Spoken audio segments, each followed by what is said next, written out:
Hello, everybody. And just as my nose starts to tell me I will need to sneeze, perfect timing. And the heat must have kicked off because now I'm cold again. But welcome to what we hope will be another exciting night of Starfinder. Change the narrative. I'm Aisha.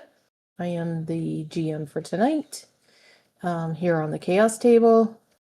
Along with most of the people that you will see at the bottom of your screen. But let's get on with introducing the players for tonight. Tyrion will be coming in late to the game. 'Tis the holidays, and holiday fun is going on, so players will be in and out at odd times over the next several days and such. So whenever he shows up, he shows up. And Tyrion plays our wonderful little chip and mouse. So we'll see what kind of shenanigans he can bring with us when he does arrive. But from there, let's go ahead and let Merlin introduce his character. All right. I am Merlin. I also run the sorry, Frank. I almost said Return of the Gods for a second there, but End of an Era. I've been thinking a lot about saying that recently. But here on Starfinder, I play Tenley Steon. Why is that sounding weird in my head? I was right though. Tenley Steon, our android running gunner who hasn't really been getting up to no good because he doesn't know what kind of good to get up to, but he is in a hurry.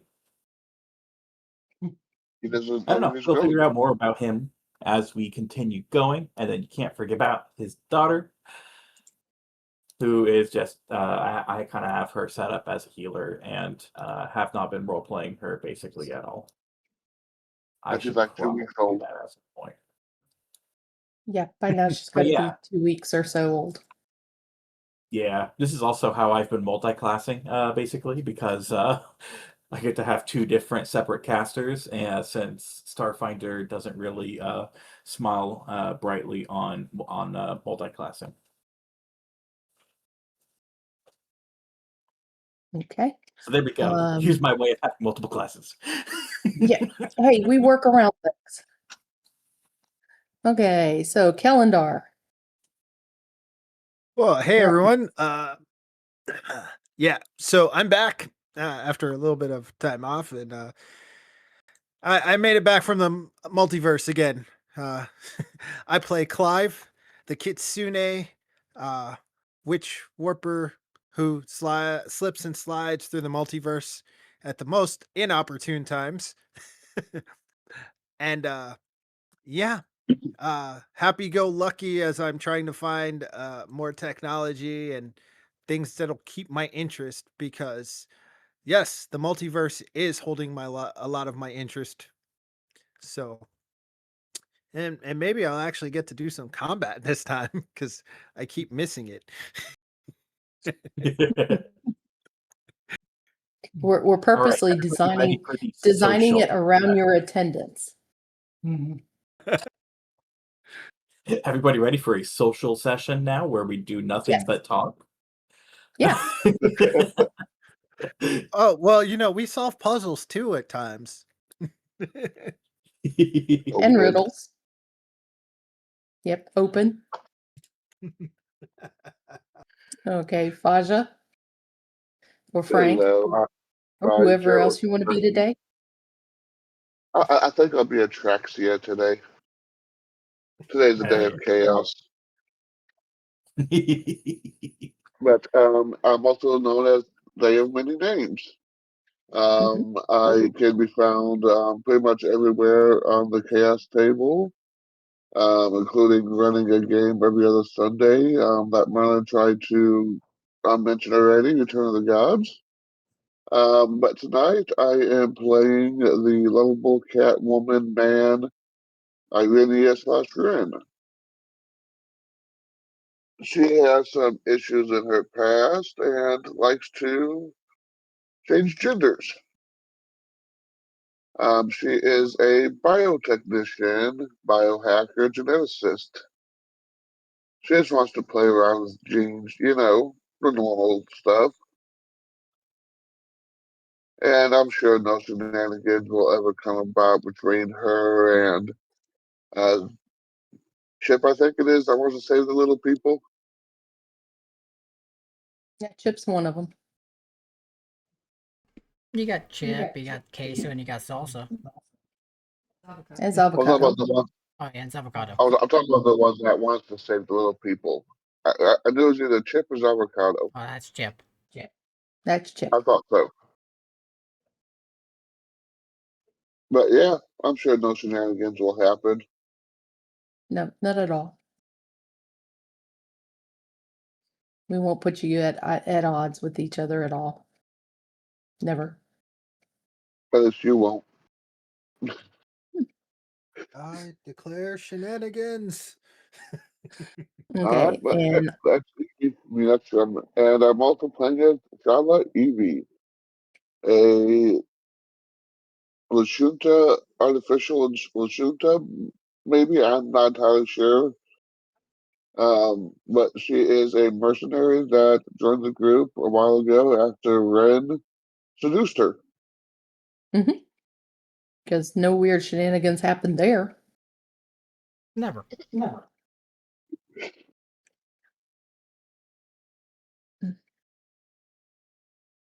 And Yeah. the next one, Go ahead. go ahead. You finished, or are we still going? Yeah, I'm finished.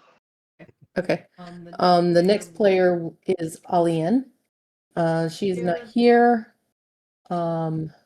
She plays Avocado, our crazy little skidamander. And they are having internet issues. They cannot seem to get a branch off of their internet wire. So until they do, their connection is not very good. So we'll be without them tonight. Hopefully they can get that fixed. So that leaves one more. See, I didn't start with you. This time. Yeah, who are you talking about? Yeah, this time. This time. Next time. There's always next time. Mm-hmm. They're like booms. I'm on Dragon Ball Z. No, I'm talking about booms. I'm on the wrong character for booms, so... Yeah, I'm Minar. A little less energy tonight. Recovering from some sort of bug, I'm sure. But I play Mac Trucks, the Dragon Can Vanguard, who is not the meat shield, but more like the meat wall, and aspiring starship captain. And also collector of little fuzzy people, it seems, because she has a pocket on his backpack that has avocado, queso, and salsa, and sometimes chip. So, yeah. Sometimes all four. Yeah, sometimes all four. It just seems to happen. He collects little fuzzy creatures, like Pokemon. And then he makes them Yeah, battle. you there, just lint. Yeah, he might just mistake him for pocket lint for his size, but outside of that, you see me at all the games at the Chaos Table because I run the deck, and I also run the Rift game, which is this Sunday and every other Sunday. So, yeah. Oh wow, you didn't mention with lazy bastards. And like I said, yeah. Okay. And like You I are, said, I'm yeah. Aisha. You will find me on the other games here on the Chaos Table as many other characters. But tonight I am the master of Discord over here. Trying to throw whatever I can throw at these players and see if they survive. We have yet to have a TPK. But there's always, the first Next time. So time you're on saying there's a TPT. chance. You never know. Always a chance. We might just blow up the whole ship. That'll fix Yeah, y'all. that's good. It'll be a first Did time. somebody say incursion? Well, Finley might live on the explosion of the ship. Okay, and then so with that being said, we will join you guys in the docking bay. You've had time to make arrangements after the race to begin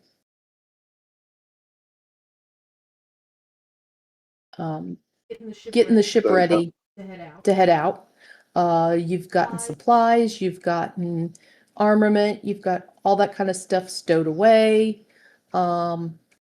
So basically, it's at this point, you're just kind of rallying around the narrative, doing kind of while the cats are doing their last minute checks and orders and everything.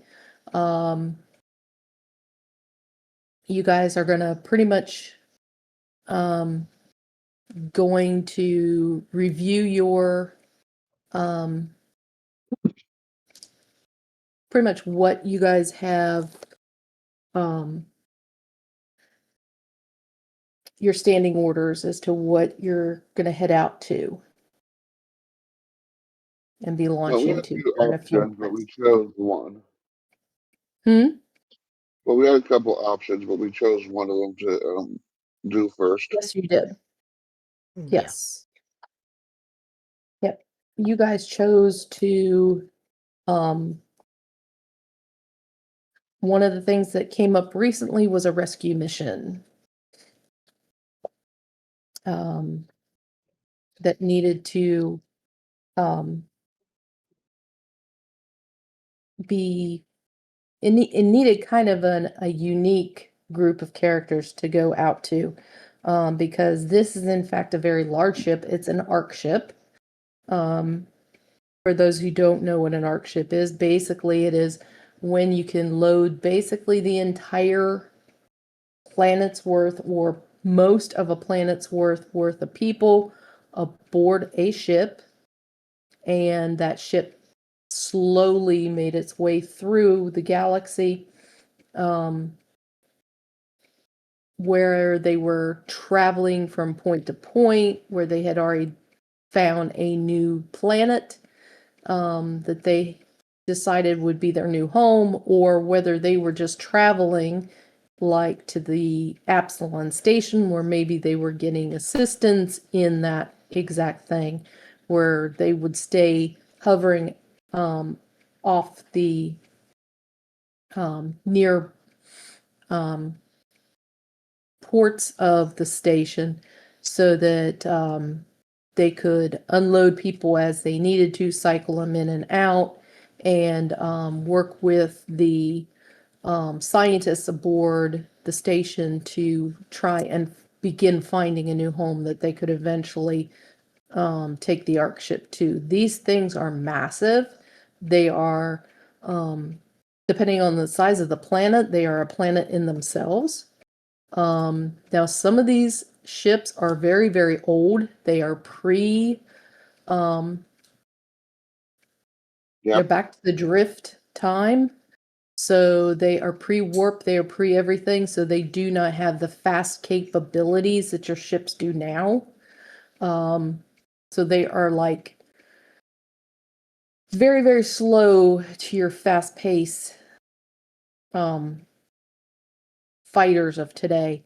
So you'd be flying circles around them very, very easily. And this one happens to be a rather old vessel in itself. But it's like 6 miles in diameter. It's a demise ship, actually, from one of their worlds. So they didn't have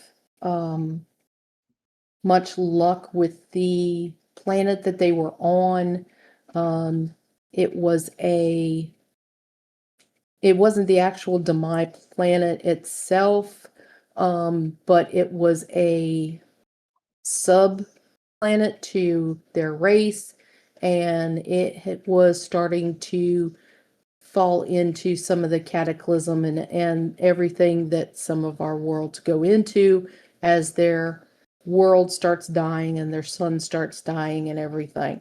So they knew that they would have to eventually abandon that planet and seek a new home. So these guys have been in space for quite a while, but what you are getting from the ship is not much information. The ARC ship is sending out basically some kind of an SOS that the engines are failing and they need your help. And it's kind of basically a repeating message because, as with most ARC ships, it's pretty much an automated ship with most of it, if not all of its crew, in hibernation. They're asleep.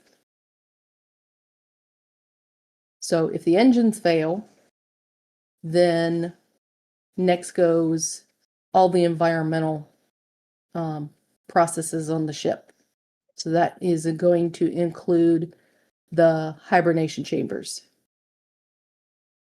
So you guys know that these people are not going to survive much longer. Thus the reason that you definitely need to get to them and see what's going on, what's causing their engines to go awry.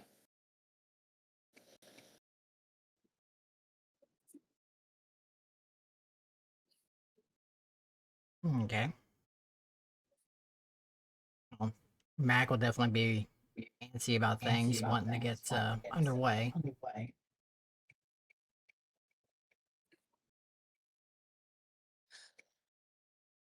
And Leary would be definitely standing next to you, conveying all that information, and she's going to coordinate with you throughout this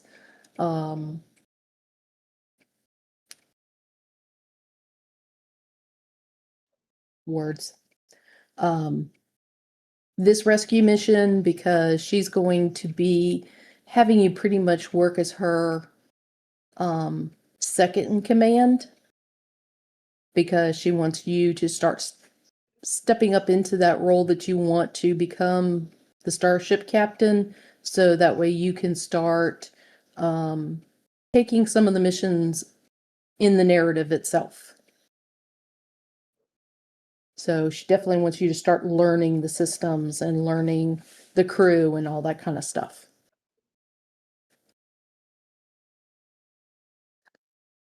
Basically giving you your chance to start learning your wings.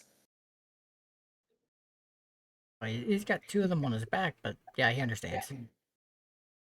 Yep.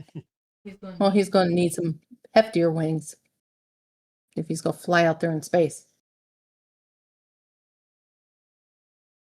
I mean, especially with this crew. Got a lot of robo kitties out there. They're way heavy. Yeah, I'm also sure this crew's like herding cats.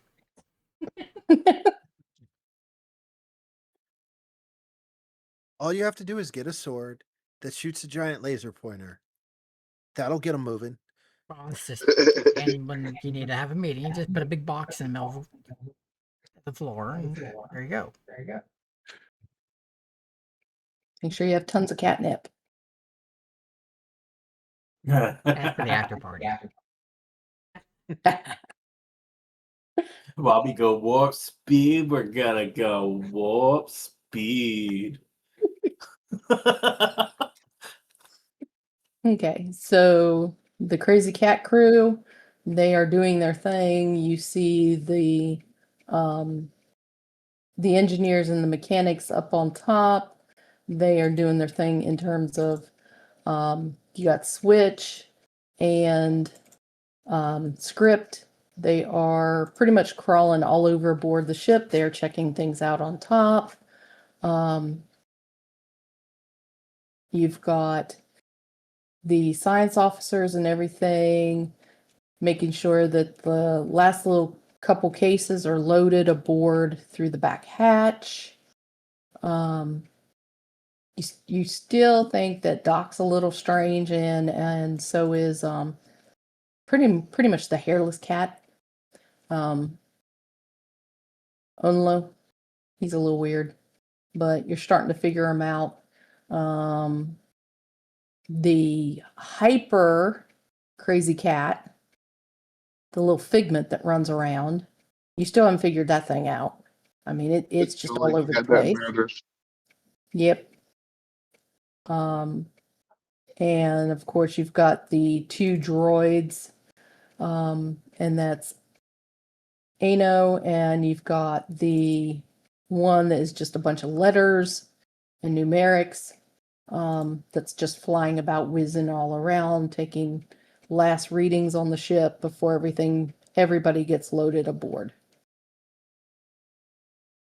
So any last minute things that you need to do, and of course the ground crew is working on the last minute refueling, and of course they'll pull all the cabling and everything right before you guys give it the A-OK and shut the ramp and ready for liftoff.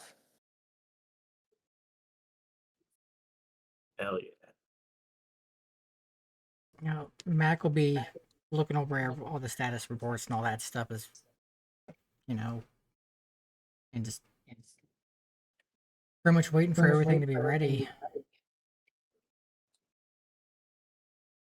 And checking in with the rest of the crew, including his little misfits.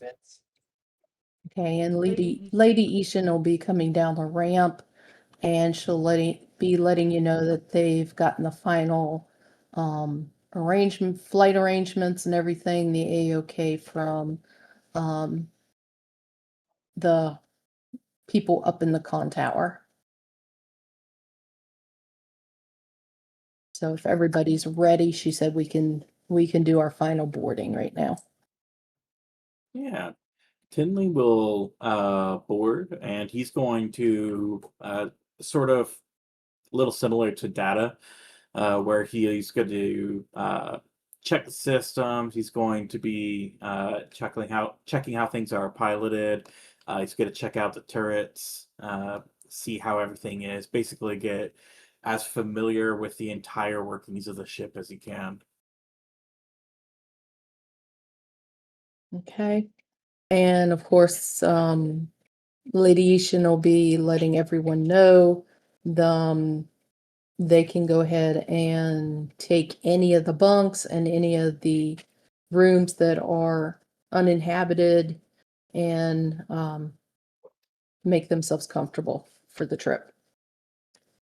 Yeah.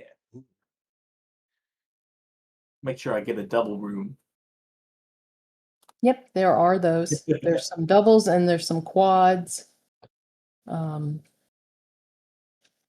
me get over to our go. And I'm sure Arminio's already on ship taking care of the lab. Oh, I'm sure she is. I'd be surprised if she leaves that lab. And I'm sure a few of the cats will be in there trying to assist her to get comfortable, showing her around with the new changes that have been made to the labs and everything. Oh yeah, new labs. Yep. Yep, because the labs did get expanded upon while you guys were running around the station with your race. Wait, I missed a race? Ah, Yes, you I always did. miss the fun stuff. Yeah, they raced around the whole station. Stop blinking in and out of this freaking existence. On reality. Well, I can't really help it, but it was kind of interesting this time. So, you know how humans have these things called hamburgers? Well, where I was, they tasted like the thing that they call pizza, and I don't understand why. And their hamburgers tasted like fish or something. I don't know. It was weird. It was weird. It's kind of weird. Mac just kind of shakes his head like, no. We believe you. I don't want to, that just, no. Don't mess with my And meats. Magic, the warpings of flavor text. Lady Ishan nudges Matt quietly and says, you might want to quickly take one of the rooms with a larger bed, just because there's not too many of those available. Most of them are bunk spaces, and looking you up and down, she's like, I don't think you'll be very comfortable in one of those. Mac just kind of shrugs. I mean, if I have to, I'll just lay on somebody's lap. And kill them. They become extra cushion. He just kind of gives a smirk. Be a Mac pancake.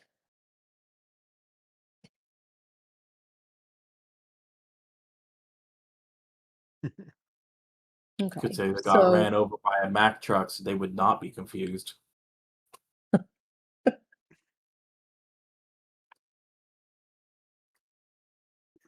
Okay, so basically what you do is you have, even with the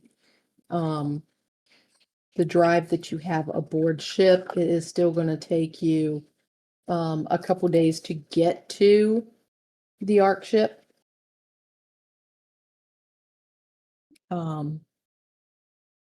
So you can make yourself a comfortable aboard ship. You can learn all the different sectors and areas, all your different ways around the ship. Not quite as a difficult maneuver as the early Terran water vessels, but there are usually more than one pathway to the different parts of the ship. Does anybody else see this happen ghost over here? Which ghost where? On Oh, the side of the map? I see it. Hold on. Yeah, I think it's remnants of an NPC that was kind of hopping around. Yeah. If I can get it. That might be one of our problems. If you need to, It might have been underneath the image. And I might not be able to get it. try click and drag. Highlight it. Let me try this. Because I can select it. I can select it, but whenever I try to move it, it says I cannot take this action while the token object is locked. Yeah, I just got that too. I'll have to check it out after a bit. Yeah, we'll have Or- to yeah, I'll check have it to check out. it after game, see what it Because is. I took off all the dead ones and put down new tokens for the ones that when we transferred. As it might be an item that got dropped for that happens sometimes, and it could be an item container that needs emptied. Could be. Deceitful.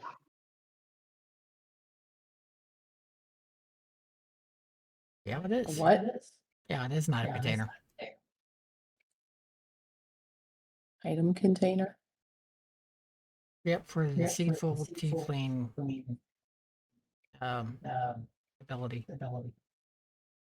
So you gotta delete if you double click it. Well, stay off of it. Get off of You it. should be able to click through the people's. Okay, there's deceitful. So you should be Oh, able to came up. get rid of this. There you go. There. Okay. So we got rid of the ghost. Yeah, it was being deceitful. Uh-huh. It was.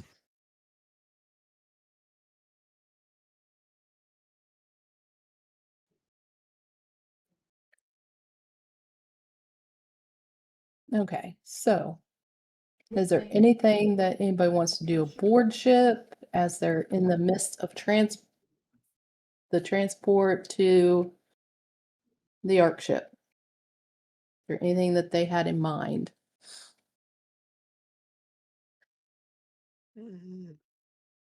I know Mac, you're pretty much staying up there in the obs deck and the cockpit. Yeah, he'd be staying up there You're kind of working learning. you're working with the the ship's crew Yeah. up there. Yeah.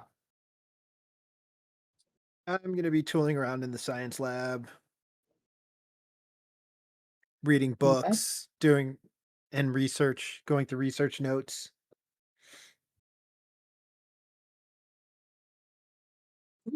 Could I roll some key skills when it comes to the ship, so that way I can get like a baseline of how I feel about everything? Yes, that was one of the suggestions that the crew was going to make is you may want to make some of yourselves familiar with the guns and everything. The engineers might want to go into the different compartments and stuff, become familiar with the shields, that kind of stuff with the computers, the shields, the things, so that if there is any ship combat, that you're able to help in the ship's defenses. I'll go get familiar with guns. I like guns. Especially bigger guns. Oh no. Well, Oh no. luckily it's a skill check. Yeah, it's a skill check, so that's totally different. Okay, so computer-wise, you are definitely an expert with computers. So you're working well in that department. The engineering, it is a skill check. Was there anything specific that Tenley was working with? That was him checking out the engine room, seeing how they work, seeing how they run, how they sound, checking out the schematics, downloading a Okay. version of it so that way he can memorize it later. Therefore, Well- therefore having memorized it because he can always reference it. Also adds in 9.5-ish. Okay, thank you. When they're not arguing with one another, switch and where's the other kitty? Switch and script. When they're not arguing amongst themselves, they will gladly show you all the different parts of the engineering components. If you want to see anything from the drive engines to the shields to just the conduits, whatever you want to see. Just be prepared for a good bit of banter between the two of them.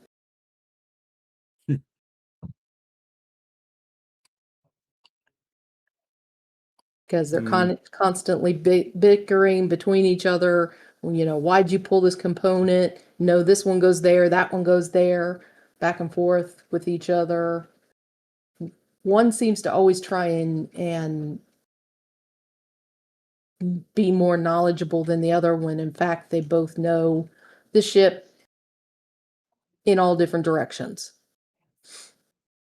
equally. Unfortunately, I don't I don't think Ten would really interact much with them in his like goal of looking up like the actual proper schematics, which I think is going to explain my nat one portion of it. So that way it's more of like he's so focused on like, yes, this is the proper like actual schematics, and he's missing out on the experienced like Oh, they would definitely open the schematics to the ship and everything to you, and let you wander through all the schematics at Yeah. the computer interfaces and all. They'd be happy to do that. That way they could get back to their bickering as they trip over components that they left laying around, and one bickers at the other that, well, you left that laying out. No, you did, kind of thing. Really, it was me. Secret third option. It was avocado. Mm. It was probably avocado. It really was.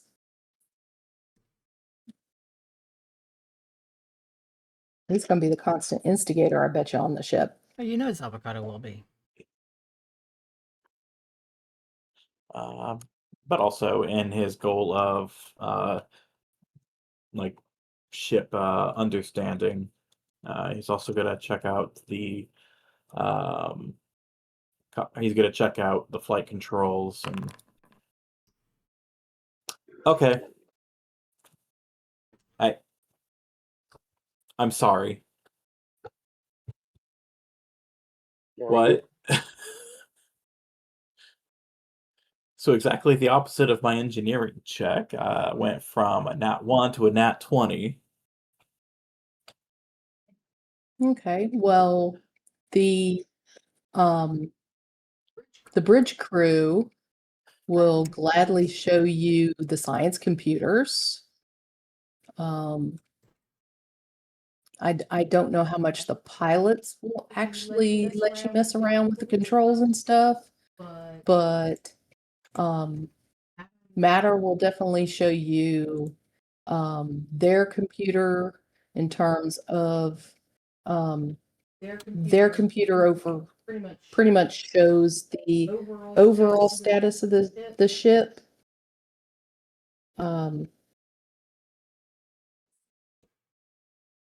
He's the science officer that's basically in charge of making sure that everything's running, at 100%, if not better, overall. And if there's any issue, immediately reporting it to the bridge crew to let them know. Then you've got Storm, who sits across from him, and he is the other science officer that is more involved with the combat issues with the ship. So he would be the one that would be monitoring the targeting, the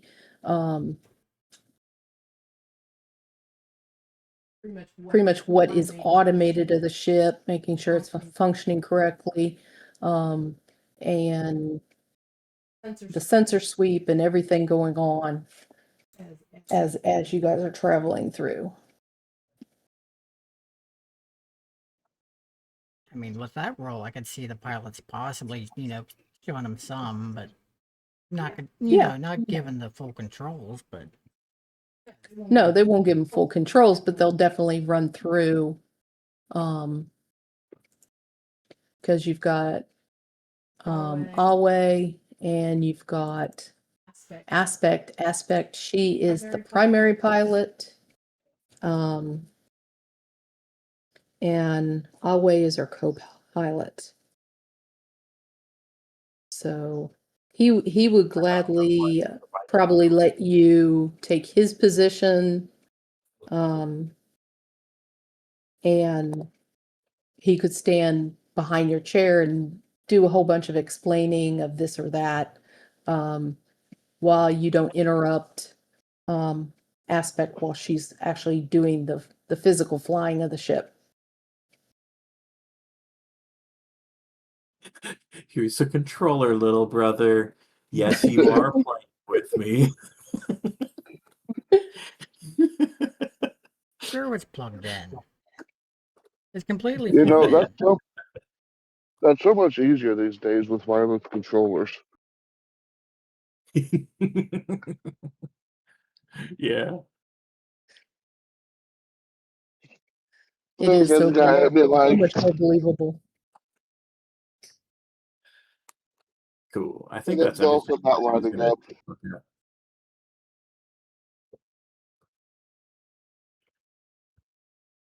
Yeah, I think that's all that Tenley's got to take a look at whilst we're on our way. Okay. Okay, so that cake takes care of Tenley. And good rolls on those.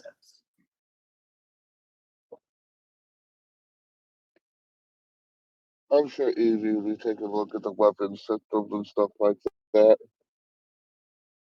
Oh, Evie will love to see the weapons components and stuff on the ship. Instant. There are some very large guns. There are some cannons, torpedoes, you name it. The ship is very, very well. Ooh, The- explosives? Tornadoes? yes, very well defended. Damn the So, torpedoes. and Lady Ishan will help with that. To some regard, as well as Onlo. He's usually in charge of the science officers and the weapons and everything aboard ship. So this very ancient, wrinkly old cat, hairless, would be approaching you saying that I could take you and run you through the weapons aboard ship if you would like. You can follow me, and he would be escorting Evie through the different compartments and showing her all the different weapons, their functions, and everything. Yes, All show she'd me have a to whole do, new world. yep, all she'd have to do is ask, and he'd be happy to do that. Yes. So they can go pretty much from front of the ship to the back of the ship, because there's going to be guns on the top, the bottom, the fronts, the sides, you name it. And he can mention the automated ones as well as the ones that actually have to take a physical person to man the systems And we got BRB. and point those out. Okay. And we shall return shortly. And we back. Thank you for Okay. sticking around with us this late. Thank you for sticking around with us during our break. Unfortunately, the ads are a necessity, so at least until we figure out the algorithm to rewrite it, we're stuck with it too. Or we hire Frank to deal with it. Oh, yeah. Yeah. Until Frank hacks the Amazon overlords. Which I'm sure he's working on it. Okay, Yeah, so kind of the triaxis.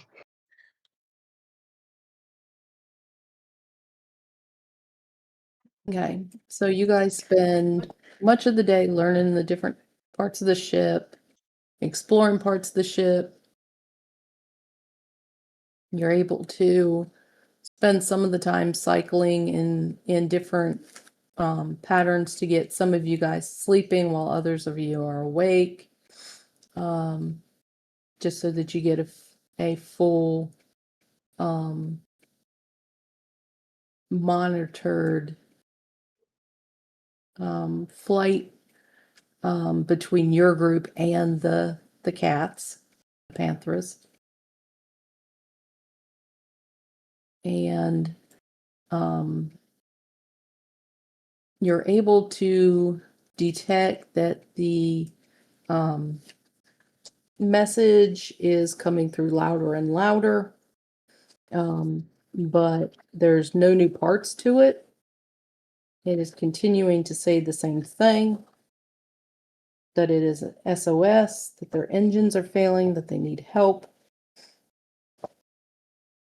And that's pretty much all the information that you're getting. So at the end of the day, you guys are coming around this big planet, and what comes into view is that moved on me.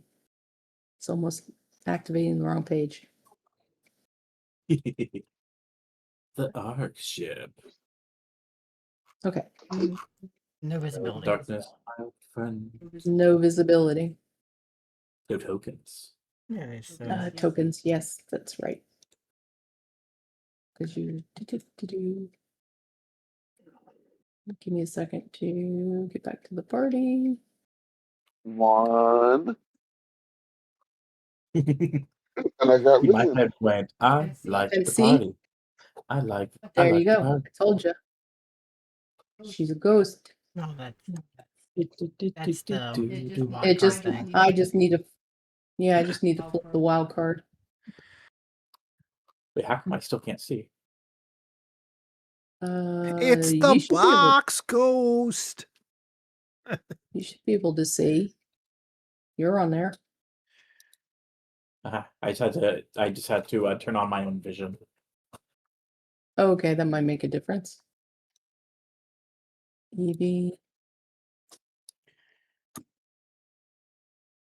Just pulling up all the full characters on the side here.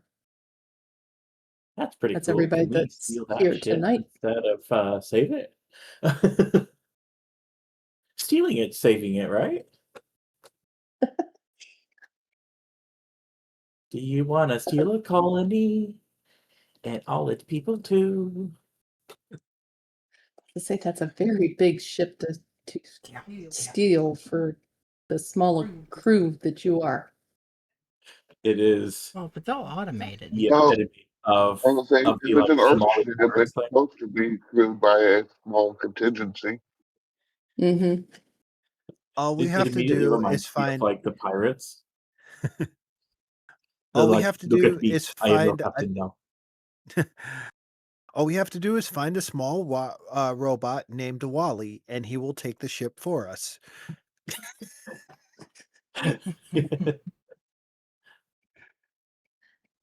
Okay, so basically the layout is going to be obviously the two ends, you can figure out what's on each end there, engines in the back, the command module in the front. What is in between is, let me put this up so I can actually make more sense of it while I'm talking than actually flipping back and forth.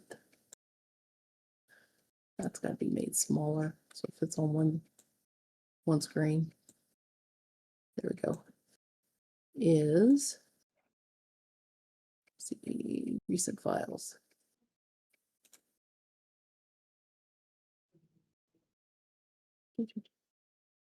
Then, because I actually do have a layout sheet.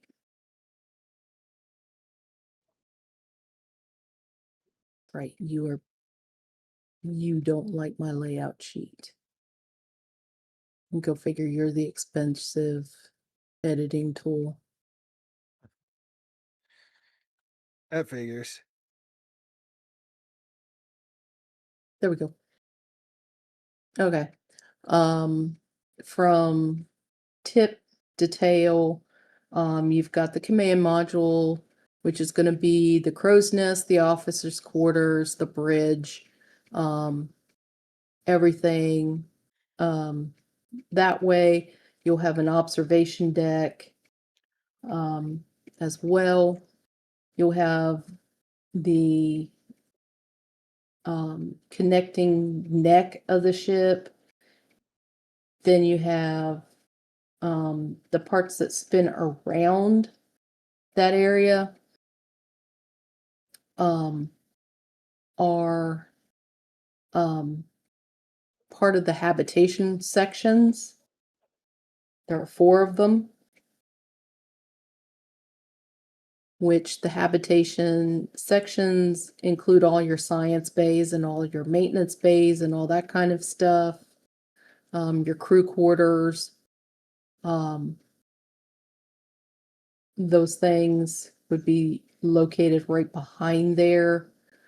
You see the ring that's inside. You've got a gravitational ring there, so that you are getting some gravity from a gravitational ring, but you've also got the ship itself creating its own gravity.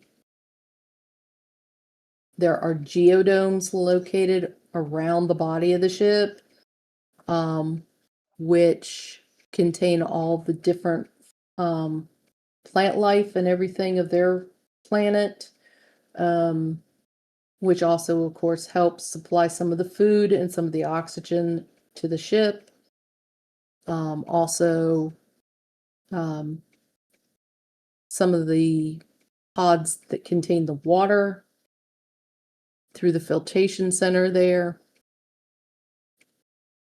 Behind that, further back, there will be some solar sails that can be deployed further back when necessary, to help re-energize the engines when needed.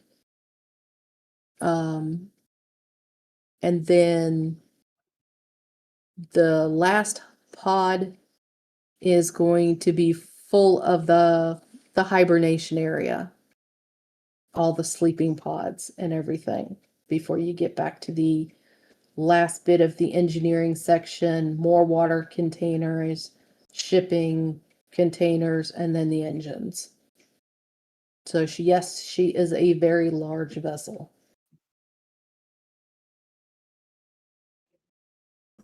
So basically, the pilots are going to put you guys on an approach vector so that you guys can get a good look over of the ship, since they're not responding by voice, in terms of the computer, chatting to the computer aboard their system. So you're going to make a sight-on-sight scene to see if you see anything wrong with the ship as you do a flyby. So you'll basically make an end-to-end and a 360.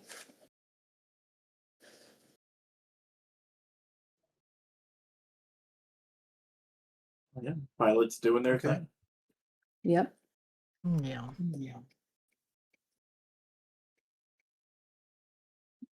From the outside, you are not able to discern any damage to the ship.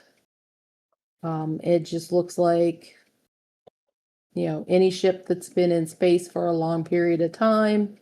Yes, it's got, some score marks and age marks to her and things like that, from debris and whatever that might have scuffed alongside her at some point, but you can't tell if that's from this ship, or it could have been used before. So, but there's no definite damage done to the vessel. But you do notice that the engines are flickering in and out. And not all the engines are firing at this point. So they've definitely got an engine issue.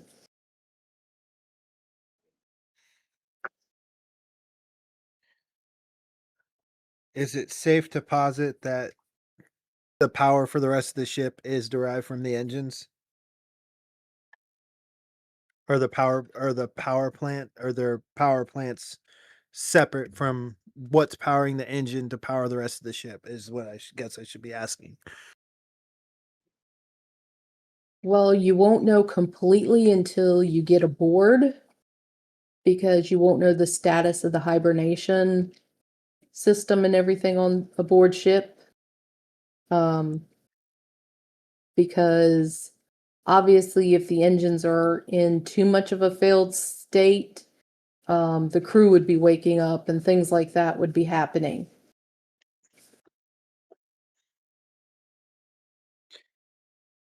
Yep. There would be basically a cascading system of awaking the main science officers to determine if it's something fixable or if they need to, abandon ship or whatever they have to do, anywhere in between.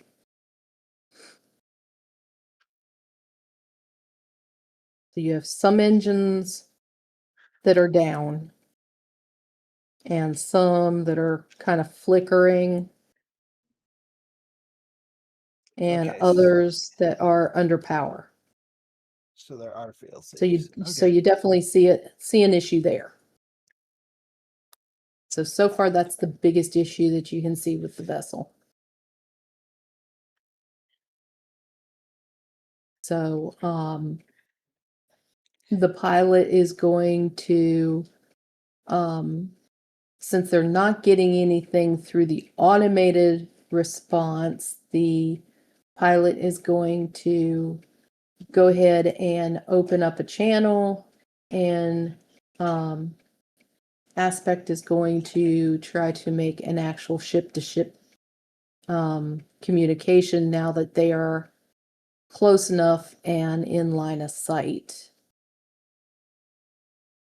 And she is going to open comms, and she's going to hail the ship, and she's going to ship responding to ARC ship in need of assistance. And she's going to wait to see if they hail. And she's going to say it again. ARC ship, this is the narrative.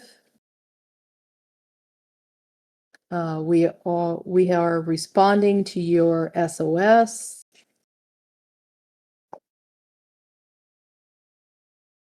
And are you able to receive? And upon that request, you get a very staticky response.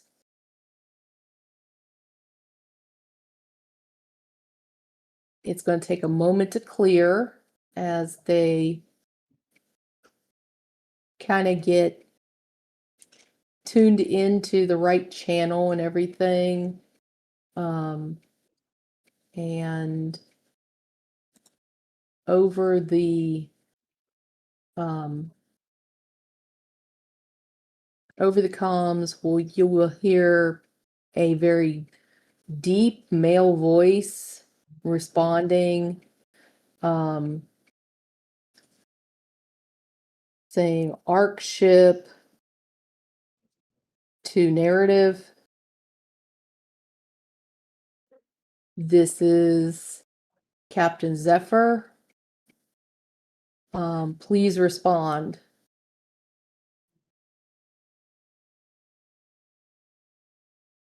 So they're going to start a conversation between themselves once they get that finally dialed into one another. And he is going to be able to give you directions to begin your approach and dock with the ARC ship.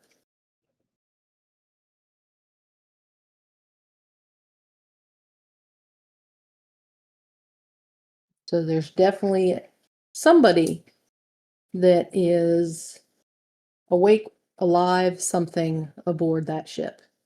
That's good. At least to start things off. Yeah, that's a good sign. Hmm. Hopefully.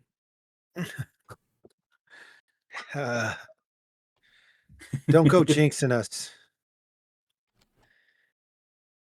I mean, don't get me wrong.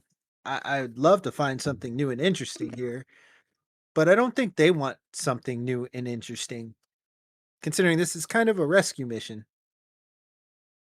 Or is it? I mean, to be fair, wasn't one of the Alien movies also just a rescue mission?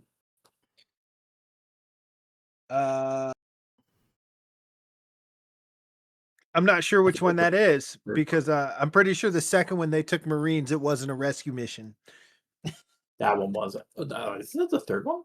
Because the second one I think was the prisoners, wasn't it? Nope. Third one was the prisoners. Second one was the Marines. Game over, man. Game over. The We're all first gonna one was die. a research operation. Okay, give me a quick second to load you a page. That way you can see something a little bit more. So first one was a research. Second one was a recon. It actually think it was supposed to be a recon, which is why they took the Marines, because Ripley said what she encountered. And they had lost And contact with the colony. LV6 or LV something. They had made a colony aboard on the planet. Yeah.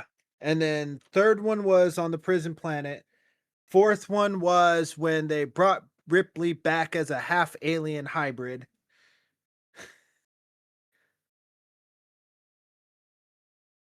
And then we get into Alien versus Predator territory, and yeah.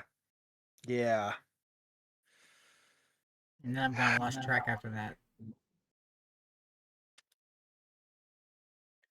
Okay, let me bear with me for just Well, after one. Alien versus Predator was prequels that were bad.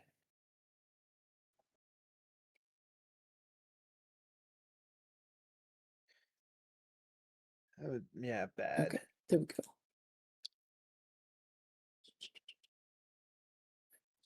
Okay, on the other one.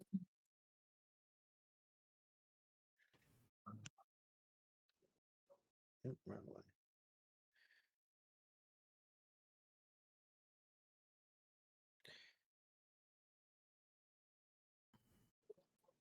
The other thing about the Alien movies was the cryo sleep makes the timeline really, really wonky. Watching somebody that was going over that, and the fact that how heavy of the smokers they are, you could go to sleep and then you wake up with stage 4 lung cancer.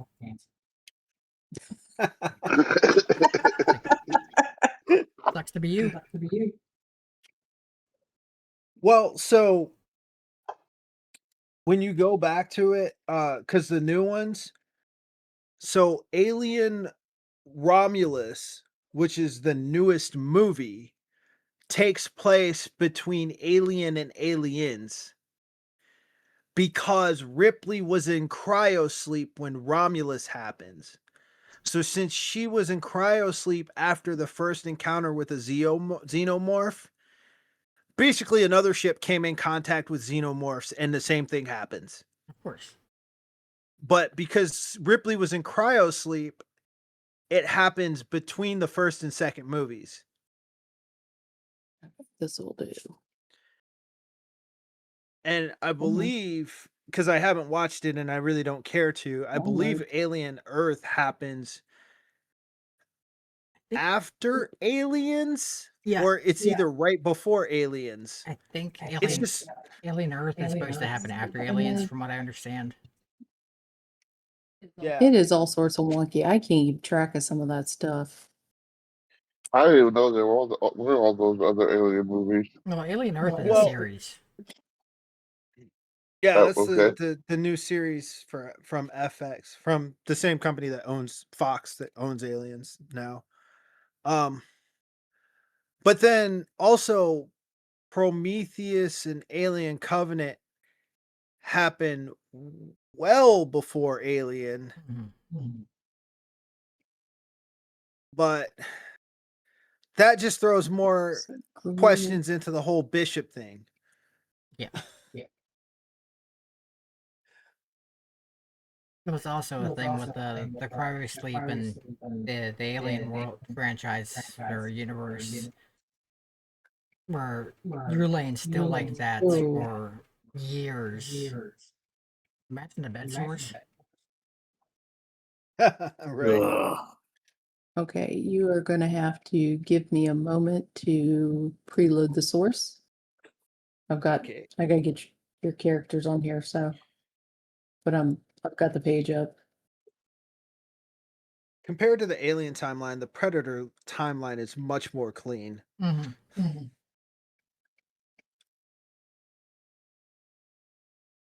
Even though they just randomly show up throughout Earth history because, prime hunting grounds. Yeah. It's a good hunt. Okay, so your characters party. There we are. Actually, You guys are going to be very tiny, tiny little peoples. Go ahead, Mac.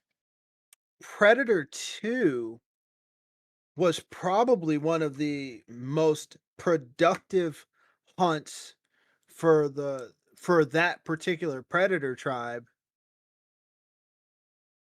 because of the one who was that their clan leader.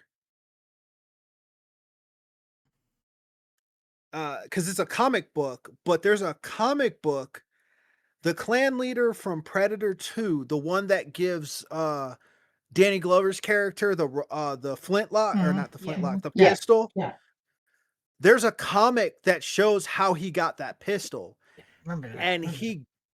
And that comic was so awesome because he took the pistol off of the guy because the guy died while they were fighting back to back. He was fighting back to back with a human, and he took this pistol as a memento of that human. Yeah, I remember that. Yeah. So then, when he met Danny Glover, it was like this dude's a badass. He's like, oh, we've been here before, but that's his memento. That was his way of showing respect to him. And when I found that out, I was like, oh man. Yeah, you figured there had to be a story behind that weapon. Yeah. Okay. So that just showed that Danny Glover was more badass than Arnold. Okay, can everybody see the docking bay? Yes. Okay.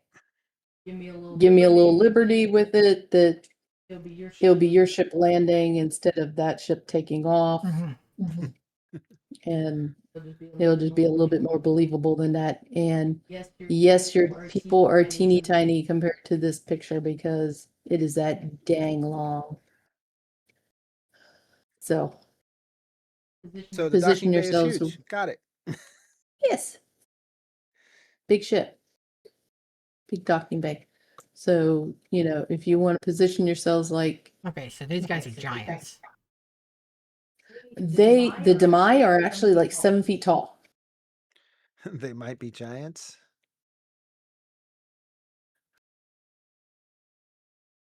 And us, 2 inches tall. Particle man. I was about to say there's some of your characters that are 2 inches tall, 4 inches tall. Are you I guys guess we able to need to move? be inside. Yeah. Okay. Yeah. Okay. I'm on a person's head right now. I was trying to figure out where I was moving to. Yeah, and I do not have any tokens made for these characters. So I apologize for that. So you're just gonna have to be a little bit of theater of the mind here. I at least gave you landing pages. Can you delete and re-add my token? Let me zoom in on it. Or actually, is it? The other one. Okay. Do you have control of that now? Yeah, for some reason when it was personal students, I couldn't do it, but it looks like you also definitely in EV. I had Evie on there. That she just disappeared.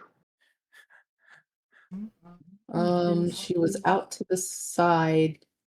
Yeah, she was around here. I started to move her, and then she disappeared. She's there now. We actually did part of a play called The Theater of the Mind in college, in my college theater class. I'll put her on the map. How about that? Or nope. Not just two of them. Okay, she's back. I don't see the second one. She's the one. She's right here. I see her. Nope. Oh no. Interesting. That one totally disappeared, like it fell through the map. No, because they showed up on camera. Yeah, Ooh, but I disappeared. it is showing up on camera. That's Interesting. this is wild. Gotta love tech. Yeah.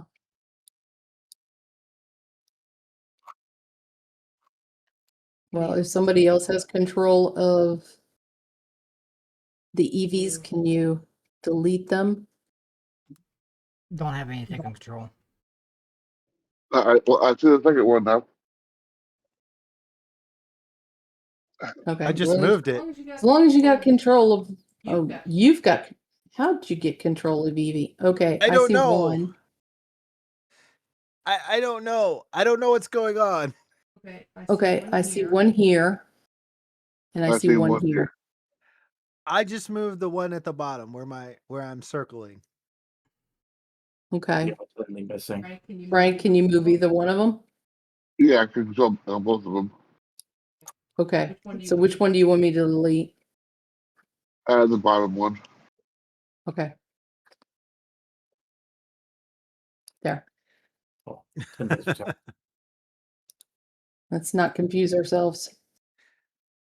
I'm already We're confused. confused. We're confused enough as it is. I didn't know why I could move it. Because everybody's got ownership of EV. Just in case. Okay. I see. Oh yeah. And I see So yeah, Tinley and the daughter are being heads. Yeah. Okay. Well, the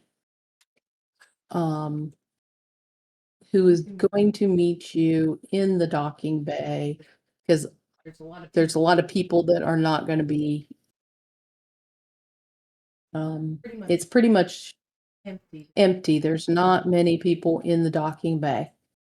There's only going to be a couple officers that are going to be present. There is one of them. That is the ship's captain. That is Zephyr. That is the one that was just addressing you through the comms. So it will be him and two other officers.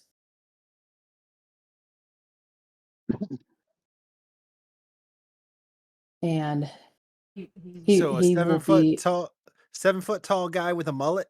Awesome. he will be awaiting your ship to disembark. That's the word I'm looking for. So we'll say that this is the front of the ship instead of the back.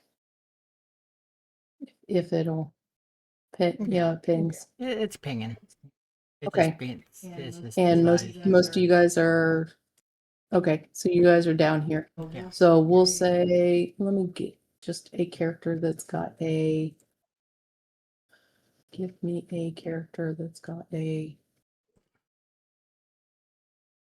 okay. Let's see if this is, okay. We'll go with him. That's going to be Zephyr for tonight. Since I don't have, till next break, maybe I can get one or two made.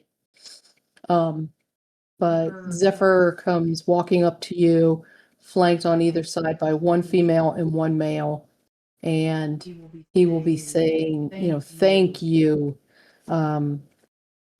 welcome, to the Ark ship. We are so glad that you picked up on our distress call. You're welcome. What kind of issues are you having? Well, we are having definite technical issues of several sorts. We have not been able to figure them out. We know for a fact that our engines are starting to deteriorate. We know that we're only functioning on about half power, and even that is starting to fail, which you guys can confirm to him from what you saw on approach.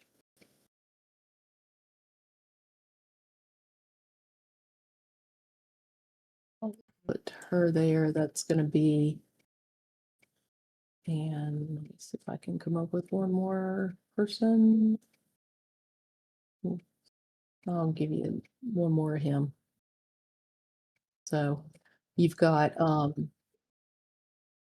the female is, these two are basically his two co-pilots.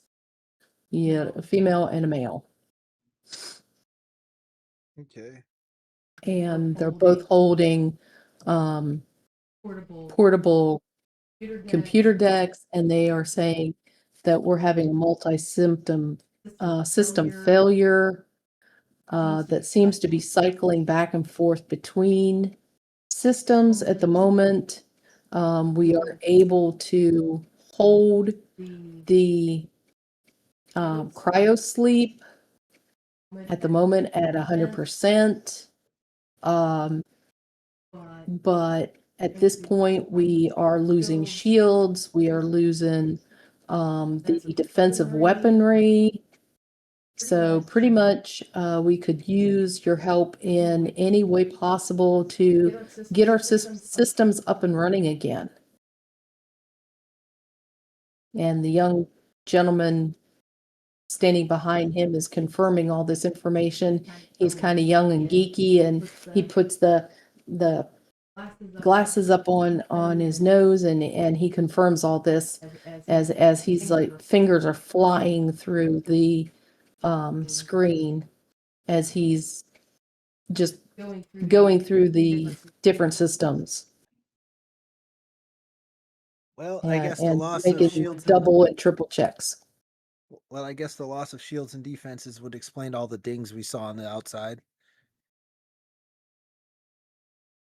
They're probably definitely not helping. So Mac would look at Tinley. Be able to help run diagnostics and try to figure out where we can start at. Of course, I can always take a look, and I do have a bit of a tinkering for some engineering.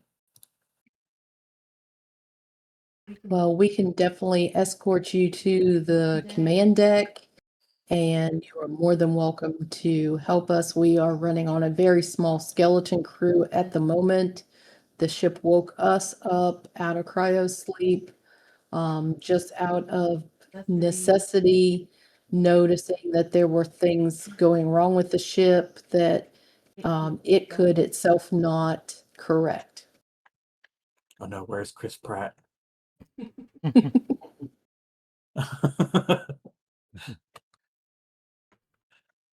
Oh, duh, of course. It's because we have a Chris Pratt named Chip.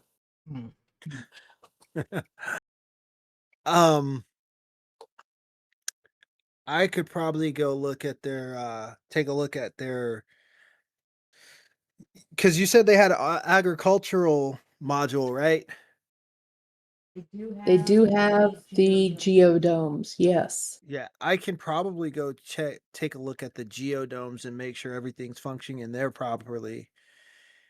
And Mac kind of Since- nods it. I'll go finish up.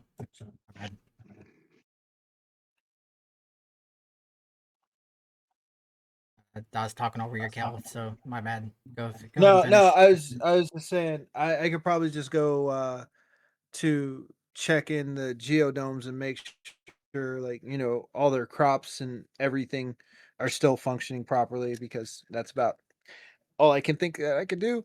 I'm not technologically like inclined. I'm a xenobiologist. Yeah. And then Mac would kind of nod at Urania to what she says. And yeah. She, Yeah, and she can help with the life. Check out the life support systems and Kyber systems and see what kind of help she can do. yeah, Lady Leary and her big entourage, after they've shut down the engines on the narrative and everything, they've come down the gangplank and joined you, and she's offering their assistance, basically doubling the crew size that you can offer, that would be able to send people to different areas of the ship to take a look at all the different sections and areas and stuff, to see what is going on. Basically, like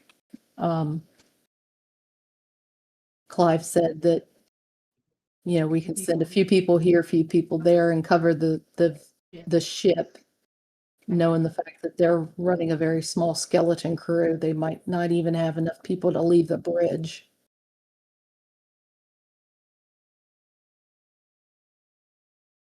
It's probably best to have someone near the life support systems and the cargo systems in case something happens while everything else is going on. They can try to keep the people in stasis alive.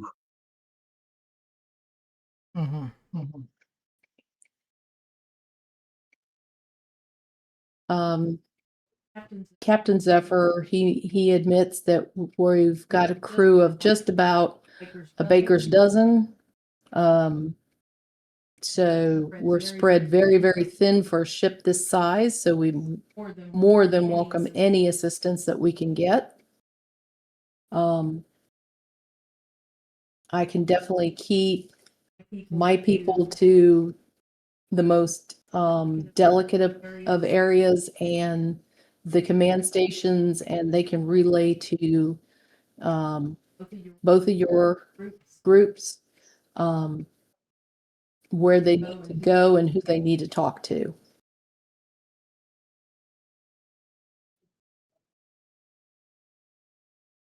Sounds good to me.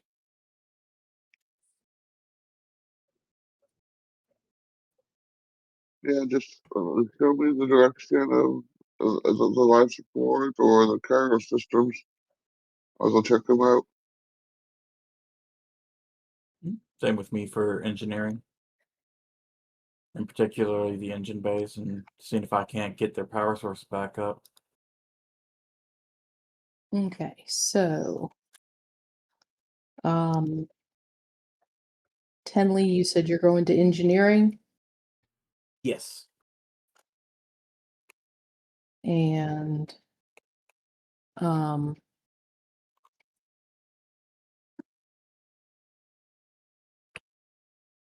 who is in control right now? Is it Irinia or is it Ren? It's our idea. Okay, Irinia, and she's going to the cryo.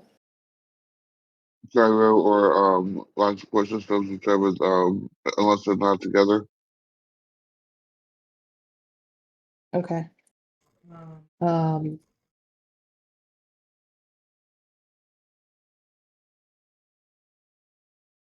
Who else is going to go where in the ship? So the captain knows who to pair up with who. Mac's most likely just going to be overview and going wherever somebody needs a heavy lifter. His technical skills are not his forte. Same with Evie. I mean, at most he'll wake up Salvacado to shove into an air vent to help fix something. Okay, so Evie's going to go and step into the same role as Mac. I was going to the agricultural areas. Yes.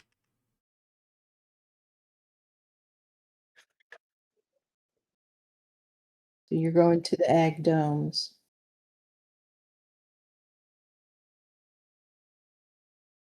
Check on their food and water supplies. Yep. Or as my hand put it down, water and food.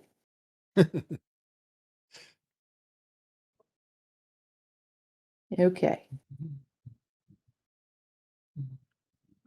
And what about the Tenley? What about your child? Is she staying with you or is she She's gonna hang out with Tenley. okay? I have her booping the nose of the ship at the moment, though. Okay. Did she end up on this sheet?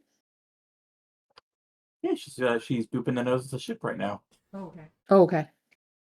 Well, There she no, is. that's for me to remember. Yeah. Okay. So,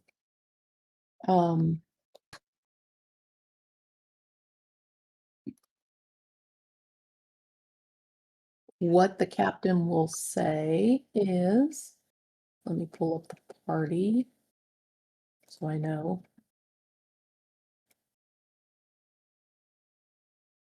The doctor, that's the.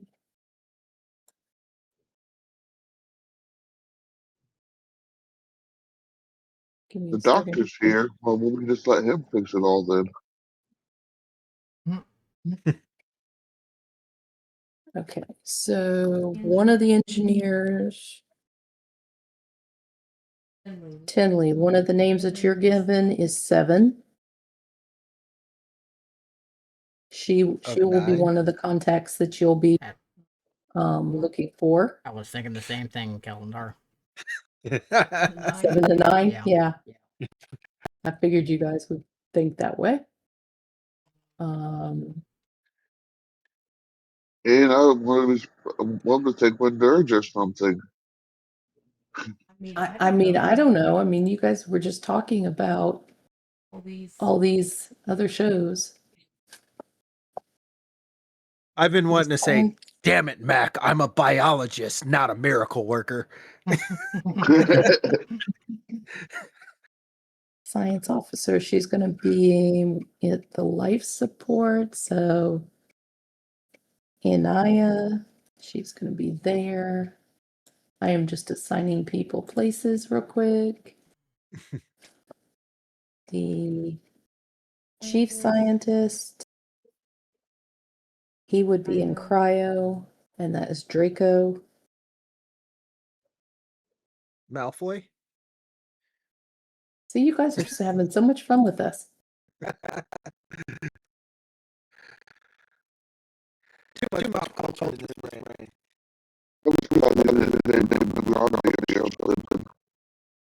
Hold on, I gotta do a override on the Discord.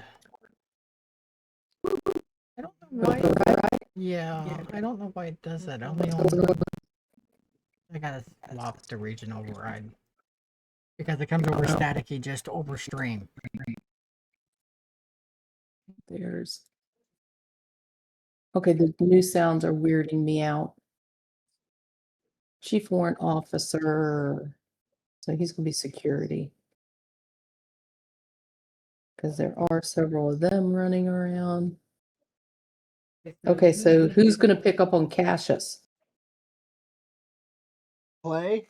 At least it isn't Caius. Well, you said Cassius and I said Clay. Because I am the greatest.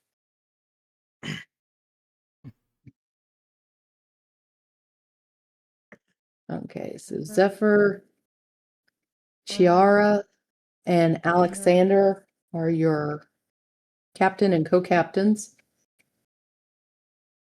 So I got those designated. Breaking 9. Okay. Yes. Doc, I got her. Zara. This is what we call a sheer make it up as we go. Ain't nothing wrong And with that. mechanics. We've got Vortex. He is a mechanic. Vortac. He is a medic.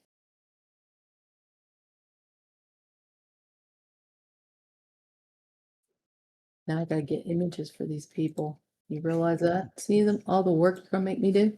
I mean, you don't have to.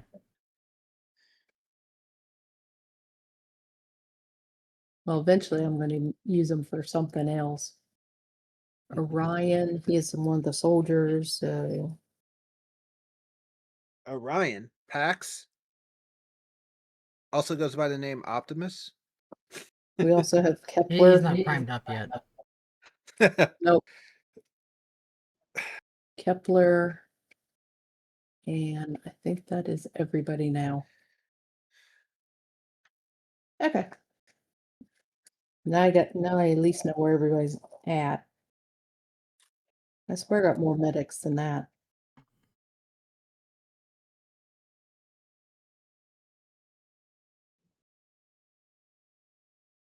Okay.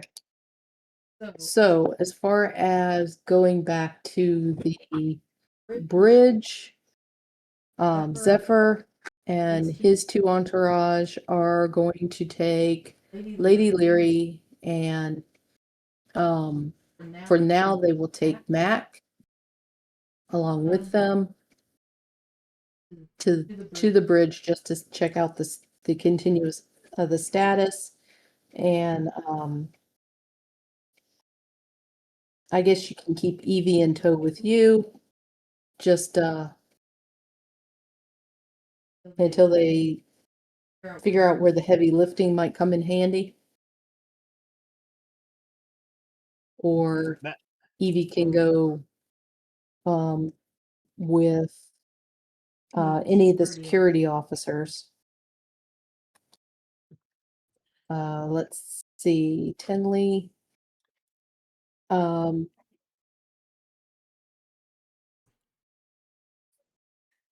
So coming up to the bridge, Zephyr is going to radio down, and he is going to have Cassius come up. He is a somewhat gruff and grumbly looking kind of fellow. And Does he float like a butterfly and sting like a bee? No. But he definitely does know what to do because he is their chief warrant officer. So he is like the one that's in control of the rest of the there he is. He's in control of the rest of the soldiers aboard that got woken up. And he said that he will the captain wants him to escort Tenley down to the engineering deck to meet up with Seven. So he kind of gives the captain a curt nod, and he looks to your group to see who falls in line behind him, and you two travel onward to the lifts, and you guys take off to basically the midship to the engineering section of the ship. Let me at least get you guys scattered around the ship. So we're going to say Leary, and we're going to say Mac. You guys are on the command deck together with these three characters. And Tenley and the child.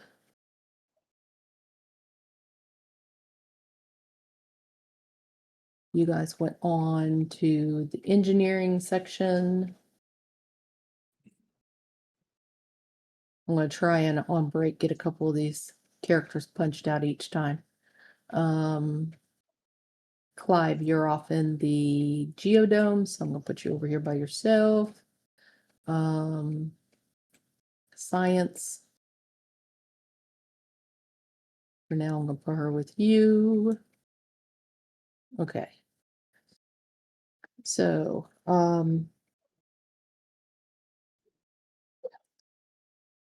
okay, whatever that squeak was. And then, Therapy.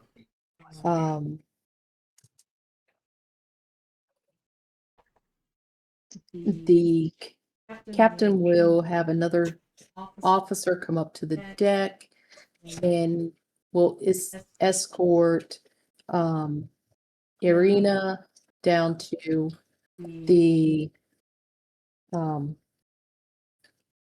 Gyro. you were going to life support, so you're going to go to the midship as well. So you're going to be near these guys, but not quite in the same section. Because pretty much all the maintenance areas are in the same vicinity of the ship. Okay. Which we'll send Evie along with you because she'll go to the technical and engineering area for now. Okay. And so another officer will go with you as well, so to drop her off along the way. So engineering is taken care of, life support is taken care of. We don't have anybody going to cryo at the moment, just for now. And Clive, you're at the water and food. Nobody's at the medical. And we got the 2 mechanicals. Okay, so the medic's floating free and the mechanic. Okay. I So, can go to medical now I get to- after. I can go to medical after I check on food and water. Okay. And so could I. Okay. Yeah, I figured you would. So basically, when this group here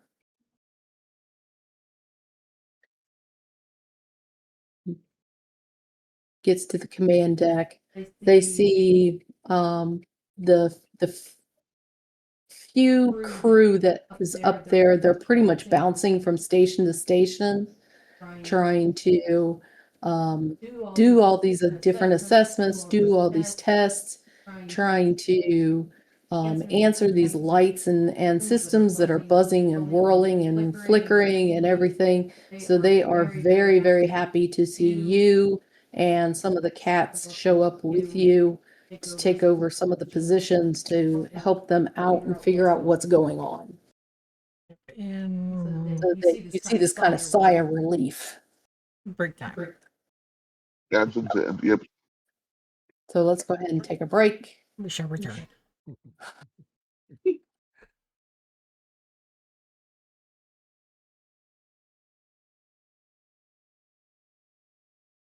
Okay, well, welcome back. Thank you for yet another ad break and for dealing with all our chaos of getting this set up. Okay, so where we left our characters off with, we are dividing them up amongst the vast arc ship. And like I said, this thing is like 6 miles in diameter. So when we say that this thing is vast, it is vast. So the small crew of the narrative added to a skeleton crew of 13 or 14 officers that were woken up out of their cryo sleep to just make a quick assessment of the ship to see what's going on is not very many to cover this ship. So they are gonna definitely have some ground to cover. Definitely have different systems to check out and everything. But so right now, Mac and Leary are working up in the command deck to see what they can help handle up there. Kellendar volunteered to go down into the geodomes, and there are 4 of those, by the way, to see the status of the agriculture and the plant life and the water. So what are you able to ascertain and be able to report back to the captains?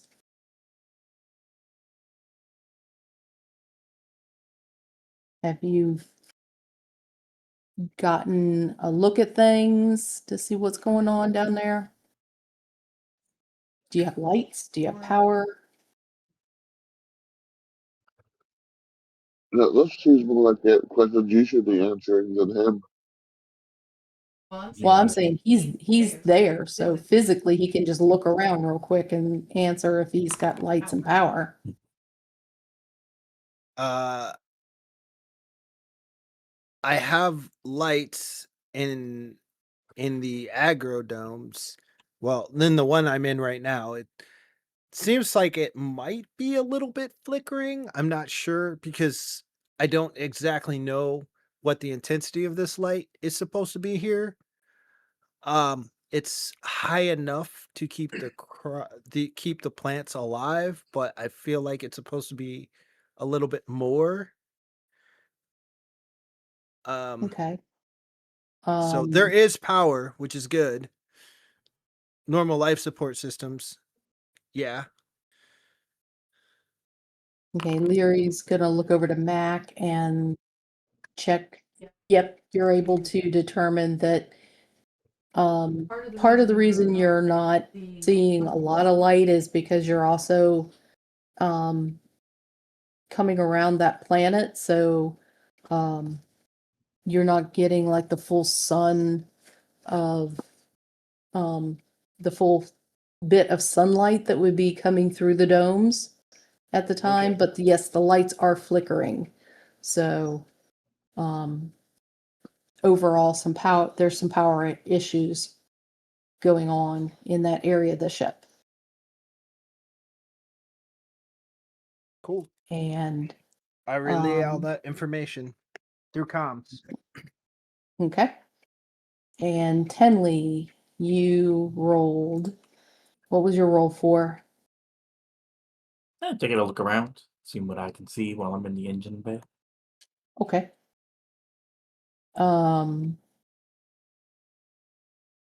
Mac, are you able to ascertain anything from the computers that you've been shown to in terms of power fluctuations? Are you guys having them on the bridge as well, or is it something that you're just seeing power fluctuations in certain parts of the ship?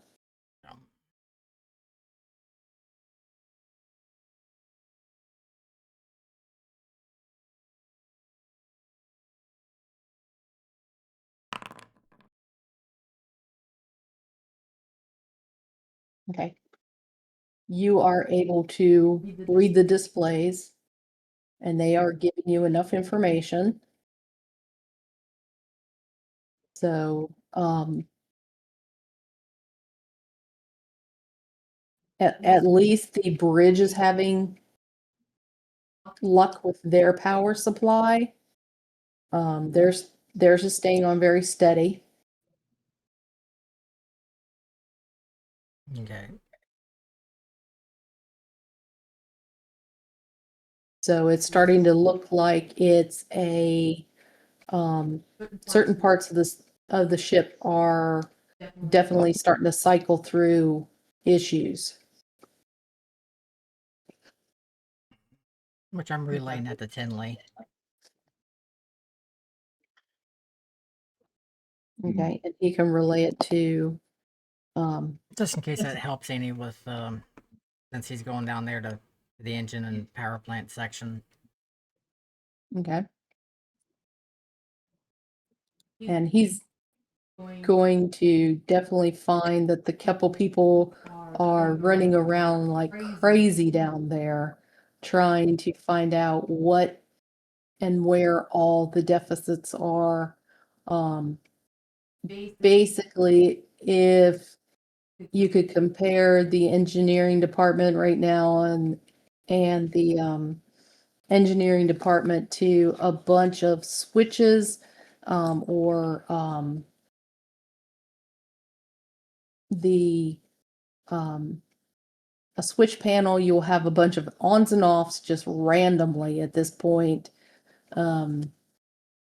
Like half of them are on and half of them are off because they are just literally that haphazard that like seems like half the ship is under power and half the ship is intermittent power. Hmm. It's getting to that extent.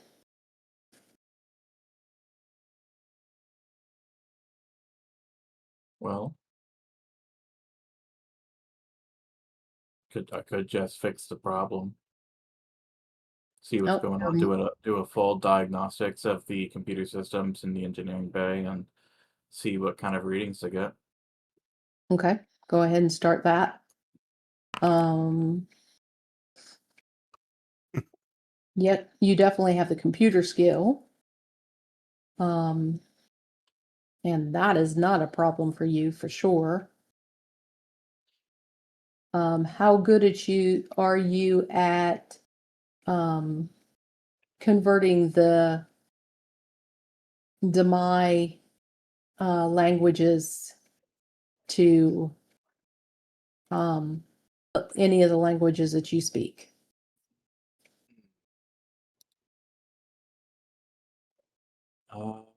Would not be able to. I have a good few languages, but I only have Ancient Dimalcan, Common, Draconic, First Speech, Terran, and Vesk. Okay. Try switching some of the systems to common. That way, it'll try switching the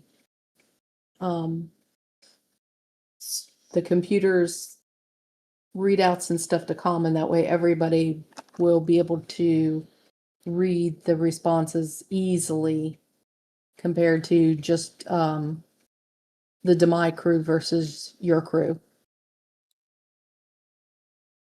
So give me another computer check for getting that done. Right. I was really hoping I was smart about it and gave somebody comprehend languages, but it doesn't appear to be the case. Okay, another computer's check. Well, between you and your child, you should be able to. Okay. It's Yeah. not as good as for world, but still a pretty good one. Yes, it's still a pretty good one. So yeah, you're able to reroute the languages in the systems and stuff to work completely off of common. That way that there isn't any issue in reading the readouts and stuff in the systems. Yeah. So that's going to help give you guys more to go off of in terms of information.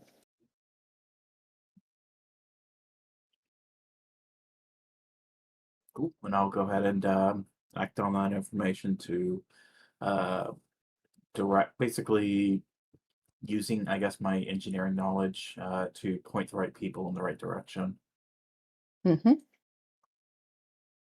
Okay.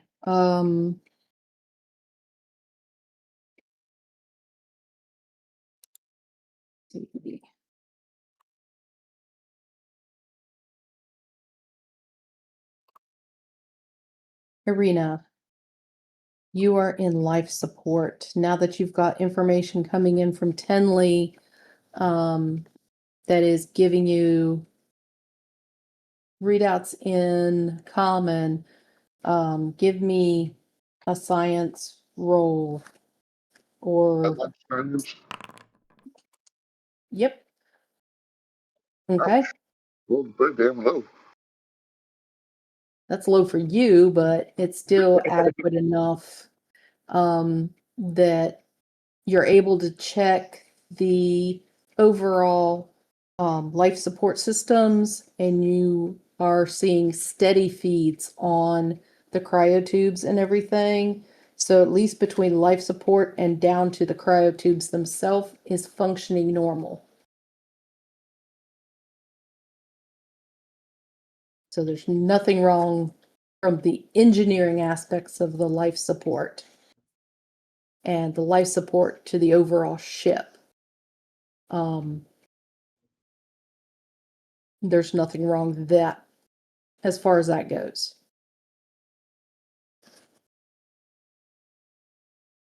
And honestly, Tinley, your ancient Dimalkin should understand those languages pretty well because this is an ancient Dimalkin ship.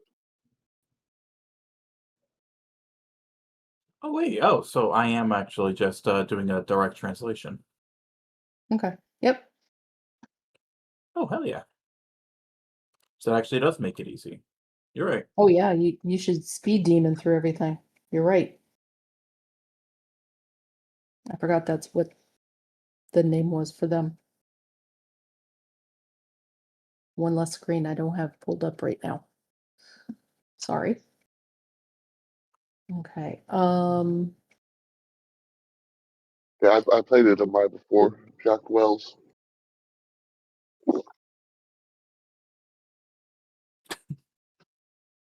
Okay. So, um, you see several, you see a couple medic, go past the life support area, and, the head doctor coming by the life support area, and she pops her head in to you, Arinia, and asks if you want us to follow them down to the cryo chambers. Okay. So they'll gladly take you along with, so that you guys can start taking a look at things. I'm assuming I want to be writing a medicine check for that. Pardon me? I assume you'll be wanting a medicine check when I get there. Yeah.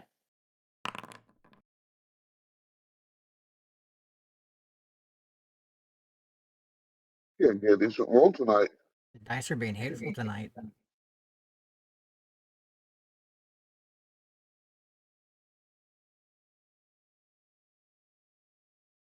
Okay. So when you get there, you run into Draco. He is their head scientist, and he kind of looks at you funny, not knowing where you came from, until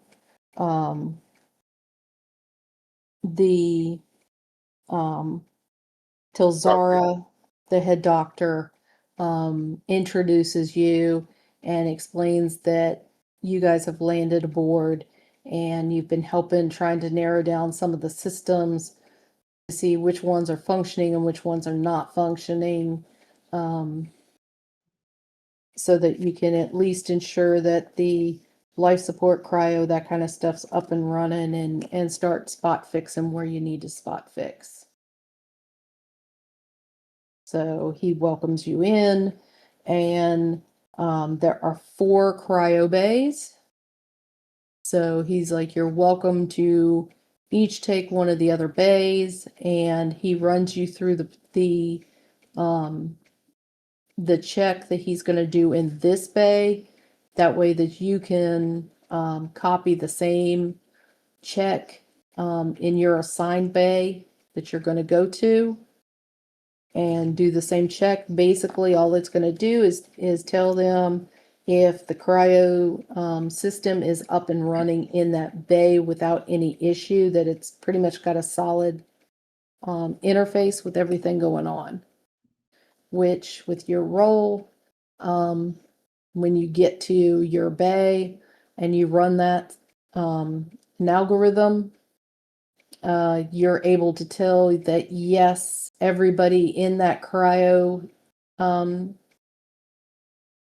center, they're all sleeping soundly. Their systems are holding all green lights, so everybody is maintaining a solid cryo sleep, that there aren't any interruptions or any static between the systems or anything that is of any concern right now.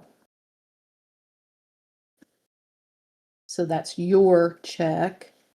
Let's see. And Hydrate.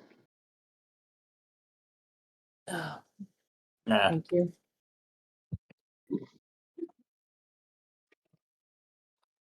Go ahead and give me 3 more of those checks, please. As medicine checks. And medicine. Yep. Wow, these dice really aren't. Yeah, those are as bad, Yeah, except that second one. Yeah, 2 better ones. Okay. But still, they're all high enough that yeah, you've got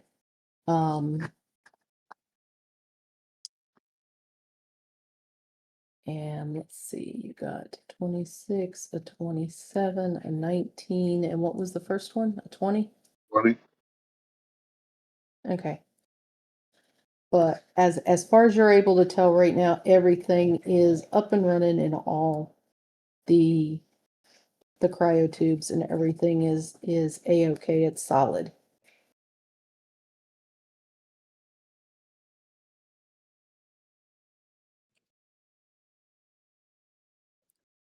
Let's see. Henley, yours was a 25, a 29.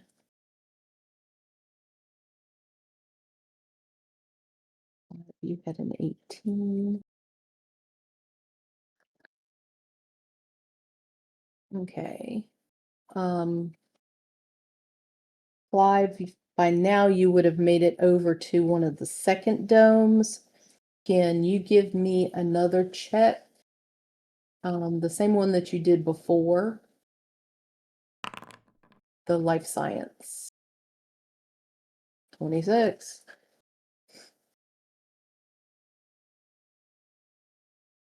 Okay, just to make it expedient so we're not bouncing around, go ahead and give me 2 more. All right. 25, 23. I'm rolling pretty good. Consistent. Yeah. Yeah, we've only had a couple, and they haven't been low numbers, but anything out of the 20s. We've only had a couple of them so far. Okay, so all 4 ag domes are with the exception of the one that seemed to have a little bit of kind of flickering light to it, the other 3 are well powered. So there's no disruption in power to those 3 at all. You can definitely tell that everything is running as it should be. The plants are getting moisture, the misting system and stuff is working. You can see the water filtration is coming through and being filtered into its the big holding units, and it's going out to the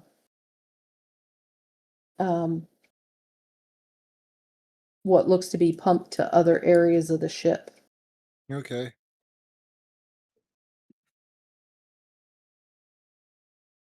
Okay, so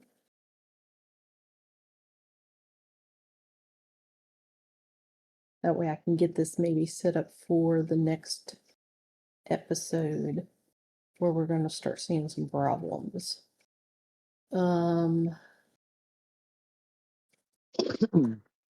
Foreshadowing. Yeah, some foreshadowing.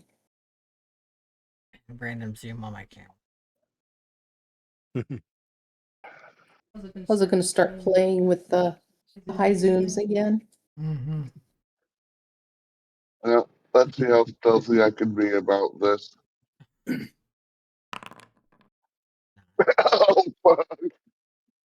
Evidently, you are not very stealthy.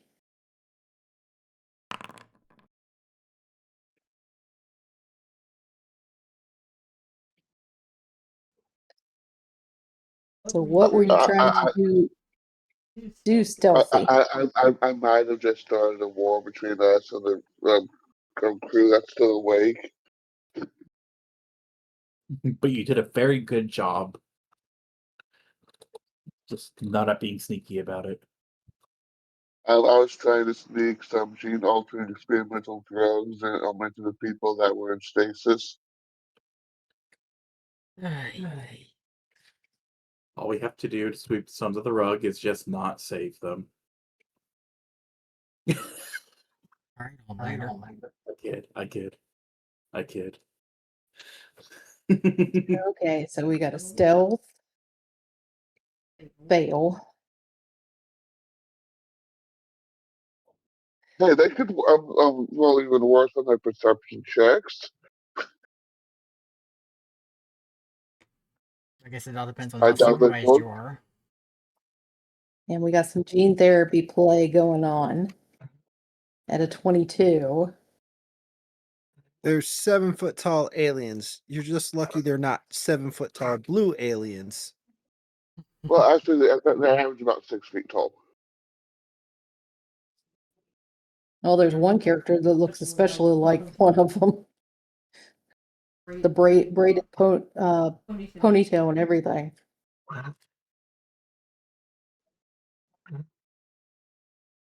You just Okay. gave the GM some complications to work with.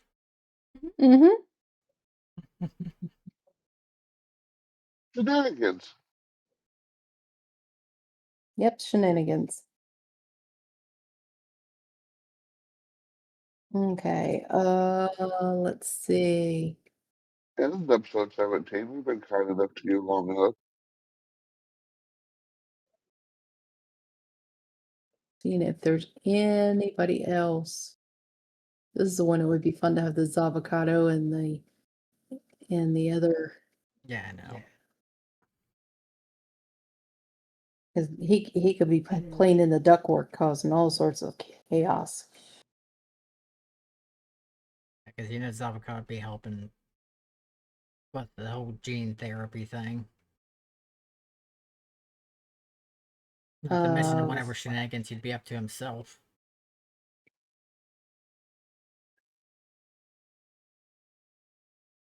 Okay, Why do I just feel like we pulled an MD Geist?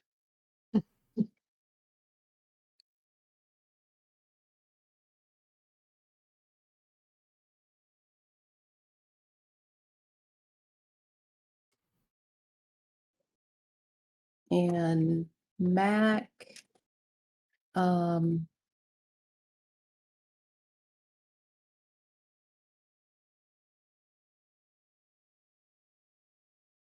you'd be sending some of your crew down to double check the actual physical parts of engineering for the engines, which is where you might be sending which one is his chip or Zavocado or Zavocado is the actual mechanic. okay, so you're sending Zavocado to the engines to start doing some of the smaller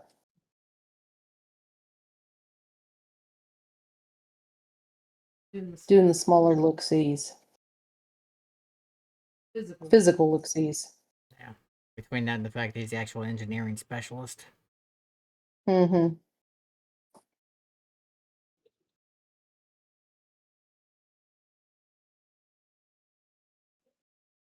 Okay, and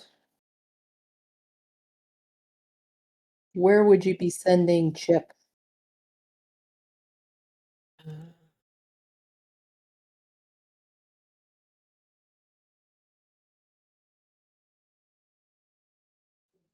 Where would he be the most helpful?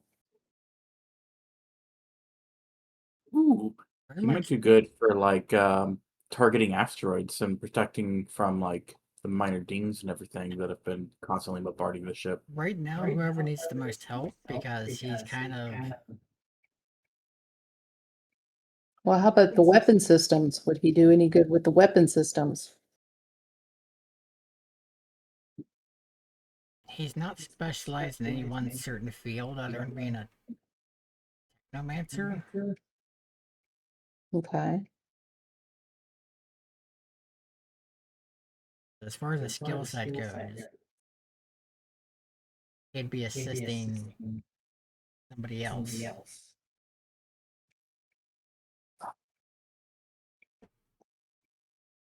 Okay, who would be a good person to send to the weapon system to start checking to see if that system is online at all? Most likely Evie.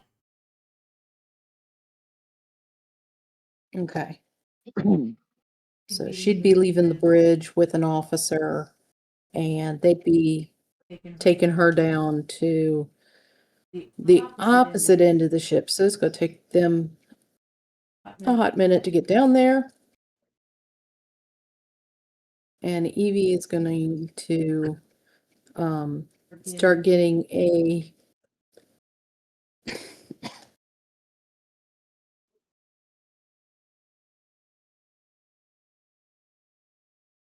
once over review from the engineers in terms of what all's going. Seven probably has made her way down there to help Evie out in terms of telling her what's going on and what to look for um, and just what to report to them.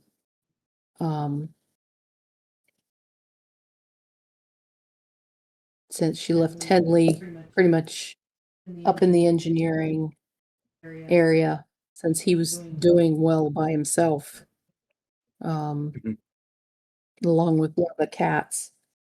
They seem to be getting fairly well through the engineering stuff that she felt that she could leave and go to Evie.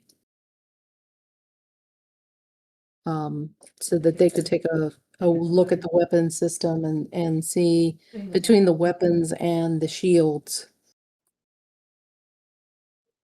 to find out why those systems seem to be offline.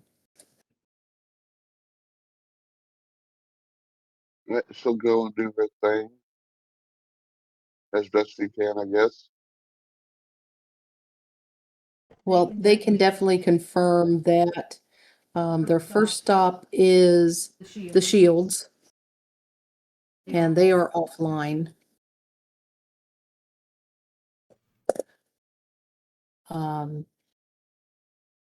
They are going to start working on those first, to try and get them up and running first, and then the weapons second. Because obviously, if they can get the shields up, that'll give them a little bit longer time to get the weapon system up.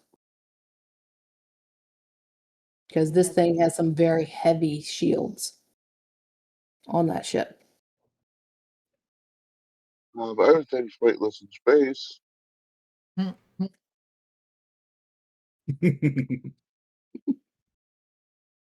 Okay. We will probably be. See, we don't have a time limit yet on our next. No, we're about 18 minutes. Halfway through it? no more than half. More than half? But we're coming Okay. up on 3 hours for game time. We're at Yeah. 2:40. Okay. So what it's looking like so far is the engines are definitely an issue. The shields and the weapons are definitely an issue. Power is,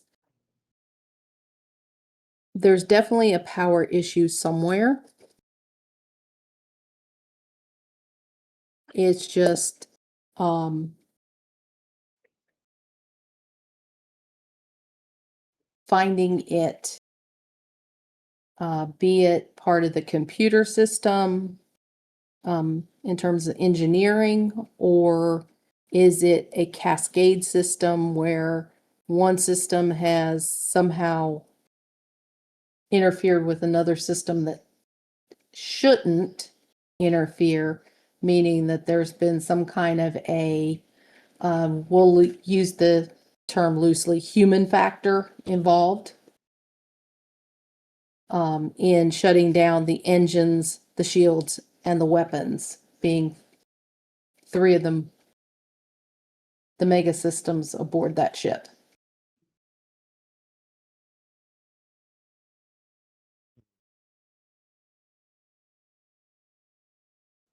Yeah, and we'll also figure out what's going to happen to Arena.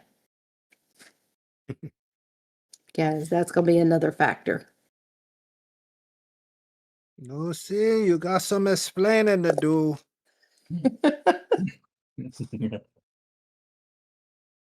Hey, you're talking about turning this into a 4-hour session and all that. I really just expanded a whole length of time into this. Well, she's created her whole story arc, depending on what she did. A whole arc on an arc ship. An arc on an arc ship, yes. And she did Oh, the exactly what we were redundancy. thinking of, was changing the narrative, because here you went from a rescue mission to a interfering yet. with, you Hey, know, it might still be a rescue mission. They might have to rescue me from the crew. yeah, you might be rescuing her from the crew, and you guys might be rescuing yourselves and getting off the ship. and possibly having an entire species after you guys. White people dying, we getting the hell out of here. Hey, at least we know that if we can get away from their ship, they can't chase us. True. If they're having some engineering issues, that's true. Well, no, you said that they're slow. Oh yeah. Yeah, don't fix their You've guns. definitely got the Roadrunner speed to their not even Coyote speed. Kind of like tortoise speed.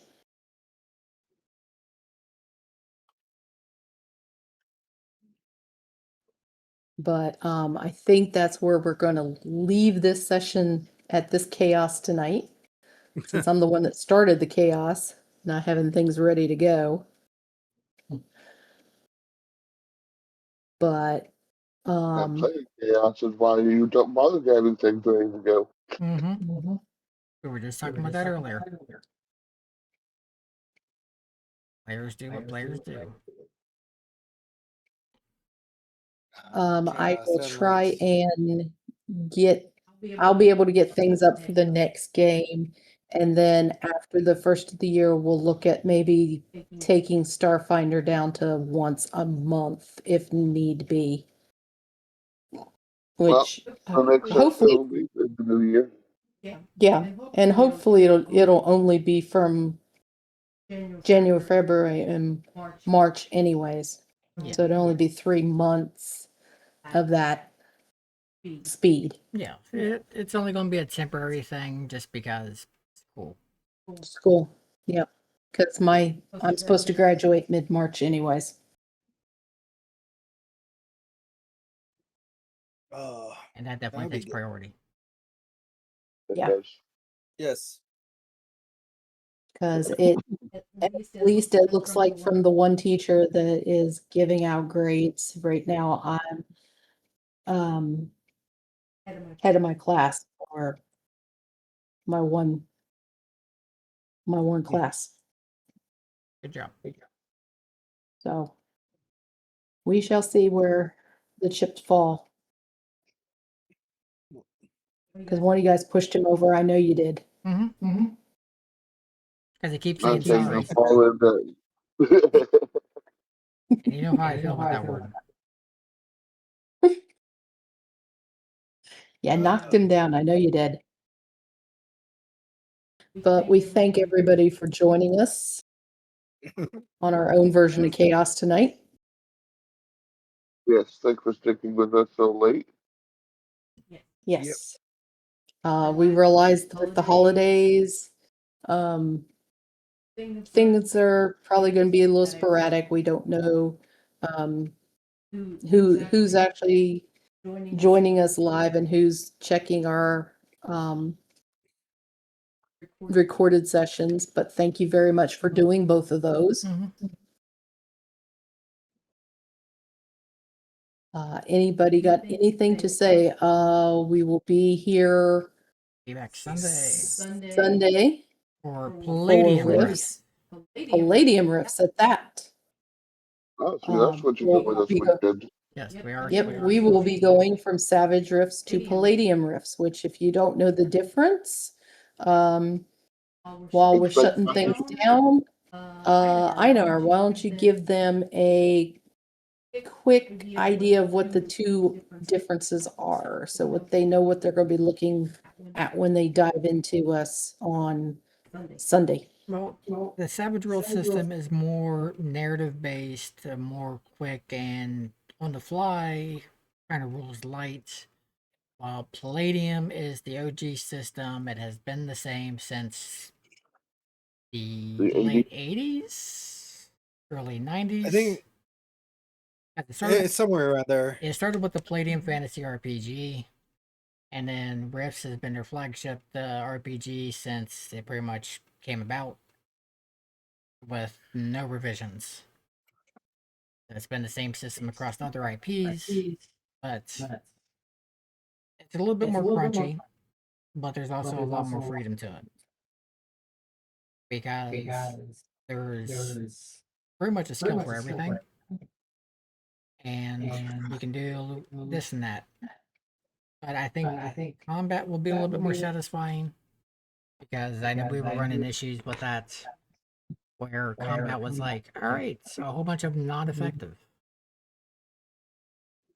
Yeah, so instead of just a generic shooting skill for all, and that would be not only the shooting for like guns and stuff, but it'd be shooting for the cannons on the big equipment, but it literally all encompassing shooting. You literally have to pick up the skill for Your weapon shooting efficiencies. of all weaponry. You got your all the weapon. Yeah, weapons. you got your weapon efficiencies, and there's gonna be a power creep. Farmer will actually start getting injured now. It might be paper cuts. It might be more than paper cuts. Depends on the weapon. I don't know what you're talking about. You'll find Yep. out when you take like that Yep, one to the it's- face. Some players will have more turns Like or more actions per turn. Yeah. Than others, because that's just what their characters are able to do. because you're able to pick different hand-to-hand skills, and those develop your characters differently for combat. Like, let me see, Edward Myers has gone from being able to do 3 actions to 7. Yep, and we got like 9 minutes, so we can go ahead and just round this out. And if you want to, just go ahead and hush those No, I'm waiting for under the 5 ads minute. when it get, Yeah. Not to mention the fact that he can also move 2,280 feet per 15 seconds. Yeah, so when they say super speed, they mean it. It opens a load of possibilities in what your profession could be, because we go from like a profession of like 100 to a profession of like 10,000. So yeah, there's some differences, like a lot. And it's a number crunchy platform. which Yeah, I like- always did because I was not a number crunchy person. But Yeah. once you get used to it, though, it flows pretty Mhm. easy. It's just getting that initial learning curve. Usually getting your equations set up for percentages and stuff for how each one rolls and how each one gains levels and stuff. Once you got that part set, you were good.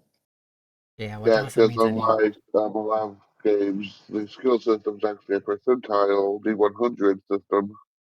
yeah, Mhm. instead of Yeah.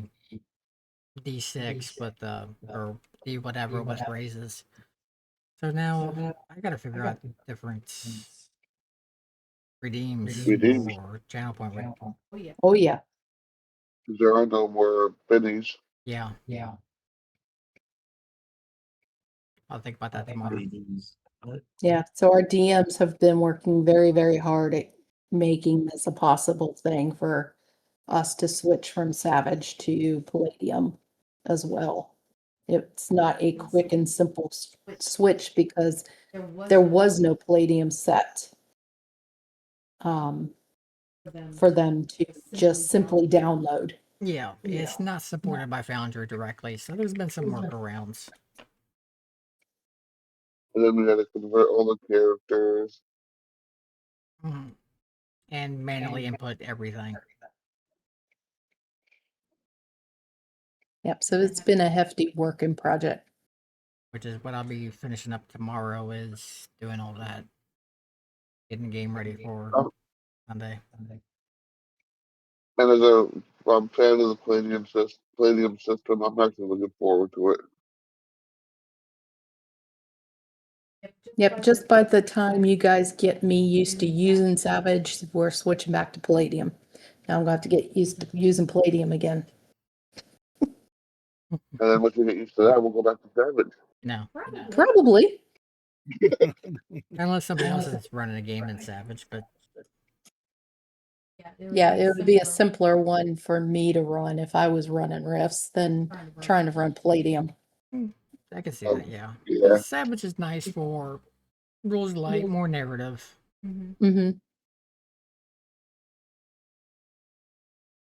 It's got a lot of nice little things go along with it. But it's got its downfalls, just like any other system. Pros and cons. Yep, they all do. Character creation. Skills. Well, thankfully the Ultimate Edition has kind of condensed most of that to one book. Or the majority of it. Yeah, because how many books are there in total right now? Over 100. I remember there's when 36 I rule played- books. Oh yeah. Because that alone, just the sheer amount of books There's that you'd I have to remember- look through. 14 source books. Oh, there's our maps. 16 dimension books. And that's the dimension books aren't even that's just rifts, not even the compatible games that we're still collating again. Yeah, we're just talking just riffs. 4 conversion Yeah. books. There is the 7 parts Siege of Tolkien Coalition Wars books. Yeah. And of course the 84 issues of the Rifter. Man, I forgot about that. Yeah, so there is a lot. So if you'd have to sit down and go from book to book to book to try and figure things out, and adds in 4.5. If you didn't already get it. Yeah. But so you can imagine if you were trying to compare your character's abilities in this book to this book to that book to that book, you'd have the whole house strung out with books. Luckily, they have put some into some ultimate editions, making that much easier. Well, also Not to having, mention- oh, go ahead. Oh, I was saying, not to mention that all of the other games that Palladium put out are compatible to Rifts. Yeah. Because I still have the Robotech, Macross 2, Robotech 2, the Sentinels books that are all compatible with Rifts because Palladium made them. And then there's also Teenage Mutant Ninja Turtles, Ninjas Oh, and yeah. Super Spies. Night Yeah, Bang. I mean, like, there's so many different ones that are compatible, Rifts compatible. That was one of the good things about Palladium. If it was done by Palladium, they were all compatible with one another. It didn't matter what game you were playing. Yeah. So it definitely has its advantages. And thank goodness for the internet, because now you can download all the source material Oh my god, I as still have all opposed to your having the books. I still have all your old books. The ones you left in my care, yes, I still have them. They're all out in storage because I don't have space for them right now. Yeah, and another buddy has another set of those. Because I had more than one set. Yeah, I have the full set you left with me, plus all my like Robotech and Macross books that were compatible. So yeah. But yeah, Yeah. a good GM that knew his material would help character creation a lot, because they'd be able to narrow down books, completely separate books out from being, viable for the campaign and stuff like that, or just help you find crap. Mm-hmm. But it'll definitely be a different system, and it'll be interesting to hear what our The players think they've never tried it before. the players think, and also the viewers, as they start seeing the differences. Yeah, because Palladium Rips is not broadcasted too often. Thanks for the hydrate. Thank you, Shiny. And hello, welcome to chat. Unfortunately, we're just wrapping up for the night. Yeah, I've been seeing you How lurking you there, doing? Umby. Appreciate ya. Yep, we are letting everybody know what they're in for Sunday for Riffs. But other than that, I think that's pretty much where we're at for now. Yep. I think so. Because we're all tired and want to go to bed. Yeah, and I'm ready to go die again for a little bit. You guys can go to bed, and I gotta start homework. Hey, I got 2 bags left on my post office. Yes, Umby. Everything that we do has we do everything through Foundry Virtual Tabletop. So all of our games are through Foundry. Yep, Either we have- through native support or through our own little machinations. And we have 5 games that we currently run through the chaos table. Thankfully, most of our games have native support. We only got one game now that has where I've got to do extra work. Lots of it. Yeah, but that's a task I put on myself. So Because he cares about us. Starfinder tonight. We don't play tomorrow. We play on Sunday for Riffs, which is now the Palladium Riffs. And then next weekend, we will run 3 games.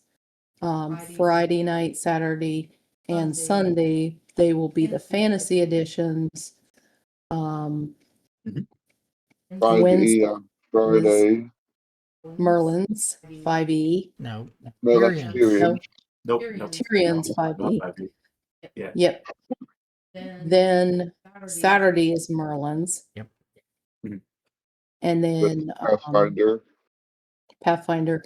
And then Faja's Pathfinder is on Sunday. Yes, both the worlds for the Pathfinder games are homebrewed. Very heavily. With